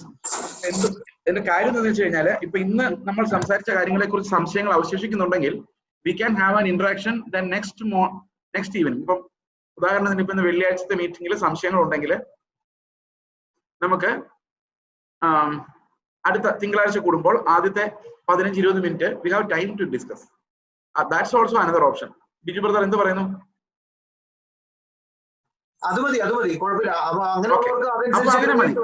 അപ്പൊ നമുക്ക് തിങ്കളാഴ്ചയുള്ള സംശയങ്ങൾ ബുധനാഴ്ച നേരത്തെ ചോദിക്കാം. Okay. So we will have more time. ഒരു 40 മിനിറ്റ് നമുക്ക് കിട്ടും, ഫ്രം 6 o'clock to 6:40. പിന്നെ അത് കഴിഞ്ഞിട്ടും 10 മിനിറ്റ് കിട്ടും. അല്ലെങ്കിൽ വേണമെങ്കിൽ നമുക്ക് ഇതെല്ലാം കഴിഞ്ഞിട്ട് കൊരിന്ത്യ ലേഖന സംശയ നിവാരണം എന്ന് പറഞ്ഞ് വേണമെങ്കിൽ ഒരു ദിവസം എടുക്കാം. That also is possible. Monday എപ്പോ ഓപ്പൺ ചെയ്യും? 6 o'clock എപ്പോഴും 6 o'clock ഓപ്പൺ ചെയ്യുന്നുണ്ട്. മീറ്റിംഗ് തുടങ്ങുന്ന 6:40. 40 മിനിറ്റ് ഇവിടെ സംഗതി ഓണാ സൂം. അപ്പൊ അവിടെ കാണണം കേട്ടോ. ഉണ്ട്. കണ്ടില്ലെങ്കിൽ ഒന്ന് വിളിച്ചാ മതി. ഹലോ എവിടെ ഉണ്ടെന്ന് ചോദിച്ചാൽ മതി. ഓക്കെ, ശരി എന്നാ. ഒരു ചോദ്യം കൂടെ ഉണ്ട്. In remembrance are we remembering the sufferings of Christ? Of course. പക്ഷെ അതിന്റെ ഫോക്കസ് അത് അവന്റെ കഷ്ടാനും മരണം അതെല്ലാം അതിന്റെ കൂടെ ഉള്ളതാണ്. He died for me, he took my punishment. അതാണല്ലോ എന്നെ രക്ഷിച്ചത്. അവന്റെ രക്തത്തെ കുറിച്ച് ഓർക്കുമ്പോൾ we are remembering his sufferings also. ഒരാൾ എഴുതിയിട്ടുണ്ട്, it will be fine to have 1 day for doubt clearing. നമുക്ക് ഒരു ദിവസം ഫുൾ ആക്കിയേക്കാം, ഒരു കുഴപ്പമില്ല. എല്ലാം ലോക്ക്ഡൌൺ തീരുന്നതിന് മുമ്പ് കൊരിന്ത്യലേഖനം മാത്രമല്ല, നമുക്ക് പുതിയ നിയമം മുഴുവൻ വേണമെങ്കിൽ ഉൾപ്പെടുത്തി ഒരു ദിവസം ഡൗട്ട് ക്ലിയറൻസ് പറയുമ്പോൾ ഞാൻ ഇങ്ങനെ ഡൗട്ട് ക്ലിയർ ചെയ്യാനും നിങ്ങൾ ഇങ്ങനെ ചോദ്യം ചോദിക്കാൻ അത് വേണ്ട. നമുക്ക് എല്ലാവർക്കും ഒരു ചർച്ചയ്ക്ക് വേണ്ടി വേണം ഒരു ദിവസം എടുക്കാം. So every one can contribute. വേണമെങ്കിൽ ലോക്ക്ഡൌൺ കഴിഞ്ഞാൽ ക്ലാസ് ഒന്ന് കണ്ടിന്യൂ ചെയ്യാൻ പറ്റുമോ എങ്ങനെയെങ്കിലും? നോക്കാം ജിബി, മാക്സിമം. കാരണം നമ്മുടെ യാത്രകൾ തുടങ്ങിക്കഴിഞ്ഞാൽ ഏതായാലും സഭയിലെ മീറ്റിംഗ്സ് ഒന്നും അടുത്തെങ്കിലും തുടങ്ങുന്നില്ല. At least for 6 months I don't think we will have. ഭേദമൊന്നുമല്ല വചനം പഠിക്കാൻ. അയ്യോ, ഇത് ഭയങ്കര അനുഗ്രഹം. അതെ അതെ അതെ, ലോക്ക്ഡൌൺ നമുക്ക് ഒത്തിരി ഓപ്പർച്യൂണിറ്റി തരുന്നുണ്ട്, ടൈം തരുന്നുണ്ട്. So it's really good. Thank you pastor. Okay praise the Lord. Hello, thank you. Hello pastor, ഒരു ഡൗട്ട്. ഹലോ. പാസ്റ്റർ, നേരത്തെ സംസാരിച്ചപ്പം ഇത് ബ്രേക്കിംഗ് ഓഫ് ബ്രെഡിനെ കുറിച്ച് പറഞ്ഞപ്പോ ഒരു family breaking of bread advisable അല്ലെന്ന് പറഞ്ഞായിരുന്നല്ലോ. അതിപ്പം in a family say 5 or 6 people and everyone is saved and baptized into the church. So അതിനകത്തൊരു പ്രോബ്ലം ഉള്ളതെന്ന് വെച്ച് കഴിഞ്ഞാൽ we cannot have one body fellowship. എനിക്ക് തോന്നുന്നു ഇതിനെക്കുറിച്ച് ഇനി തിയോളജിമാർ ഡിബേറ്റ് ചെയ്യേണ്ട ഒരു വിഷയം ഉണ്ട് അതിനകത്ത്. ഇങ്ങനെ വേണമെങ്കിൽ ചിന്തിക്കുവാണെങ്കിൽ, അതായത് ഒരു 3-4 ഫാമിലീസ് എങ്കിലും ഒന്നിച്ചുകൂടി with the sanction of the local church, ഒരു 3 ഫാമിലീസ് 2-3 ഫാമിലീസ് എങ്കിലും ഒന്നിച്ചുകൂടി നമുക്ക് അപ്പം നോക്കുകയാണെങ്കിൽ അത് അങ്ങനെ പല സ്ഥലത്തായിട്ട് ചെയ്യാൻ പറ്റുന്ന ഒരു സാഹചര്യം ഉണ്ടെങ്കിൽ ഐ തിങ്ക് ദാറ്റ്സ് ബെറ്റർ. ഇതിനെക്കുറിച്ച് നമുക്ക് ഒരു ആധികാരികമായിട്ട് ഇങ്ങനെ എന്നുള്ള റൂൾസ് ഇവിടെ പറയുന്നില്ല. ബട്ട് സ്റ്റിൽ ക്രിസ്തുവിന്റെ നാമത്തിലുള്ള ഒരു assembly I think it's important. എന്റെ പേഴ്സണലി ഞാൻ അങ്ങനെയാണ് വിചാരിക്കുന്നത്. ഇൻ എസൻസ് എന്ന് പറയുമ്പോൾ the members of the body of Christ എന്ന് പറയുമ്പോൾ you're looking at individuals who come together and form the church. Yes. In essence, those 4 or 5 people within that family are also members of the body of. But they have not come together in the name of Christ. They have come together by natural means. It's not a Christ assembly. It's an assembly of natural members of a family. കുറച്ചു പേരുടെ കൂടുവാണെങ്കിൽ it becomes an assembly. ഇപ്പൊ 2 families കൂടുവാണ്, നമുക്ക് അപ്പം നുറുക്കാൻ കൂടാം. 3 families കൂടാം. അപ്പൊ നമുക്കത് assembly, they have assembled for the sake of Christ, for breaking of bread. അപ്പൊ my other question is, അപ്പം ഈ യേശു ക്രിസ്തു 2 ശിഷ്യന്മാരുടെ കൂടെ ആഫ്റ്റർ റിസറക്ഷൻ അവര് റോഡ് ടു എമ്മാസില് നടന്നു പോയപ്പോ അവസാനം they ended up at home. Okay കർത്താവ് എപ്പോഴും അവർക്ക് ശിഷ്യന്മാർക്ക് അപ്പം വാഴ്ത്തി കൊടുക്കുന്നുണ്ടായിരുന്നു. Means once it was instituted, അവരുടെ കണ്ണ് തുറക്കാൻ വേണ്ടിയാണ് ചെയ്തത്. Christ doing it is different and we are not in. അതിന്റെ പ്രശ്നം എന്ന് വെച്ച് കഴിഞ്ഞാൽ അവിടെ കർത്താവ് പ്രസന്റ് ആണ്. നമ്മൾ കർത്താവിന്റെ നാമത്തിൽ അസംബ്ലി ചെയ്യുന്നത്. He is present there. Christ can do it. പക്ഷെ ചർച്ച് ക്രിസ്തുവിന്റെ പേരിൽ കൂടി വരുമ്പോഴാണ്, ഐ എം വർഷിപ്പിംഗ് അസംബ്ലി ആയിട്ട് കൂടുമ്പോഴാണെന്നാണ് എന്റെ വിശ്വാസം. I believe like that. So okay, and can I ask you one more follow up? 2 or more gathering in my name, there I am in your midst. അപ്പം ഒരു ചർച്ചിന്റെ ഒരു fundamental unit എടുക്കുമ്പോൾ family is the fundamental unit. Individual family പിന്നെ church അങ്ങനെയല്ലേ വരുന്നത്? But we are not gathering in this. Gathering because naturally we are staying in one place and we are family. We are related by blood. Blood relation കാരണം നമ്മൾ ഒന്നിച്ച് താമസിക്കുന്നത്. It's not because of Christ's name. അതുകൊണ്ടാണ് ക്രിസ്തുവിന്റെ പേരിലുള്ള അസംബ്ലിക്ക് പ്രത്യേകത ഉണ്ടാകുന്നത്.